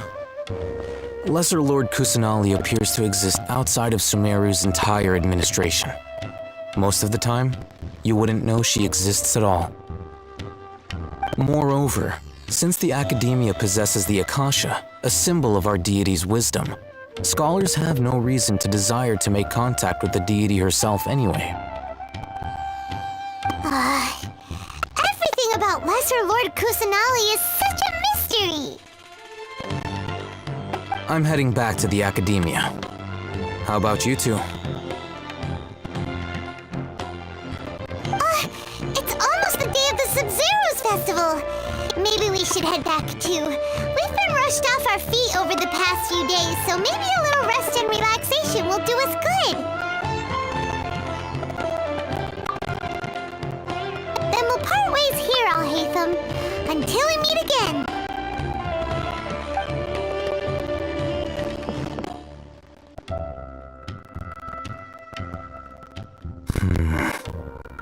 Now, do I deal with this thing first?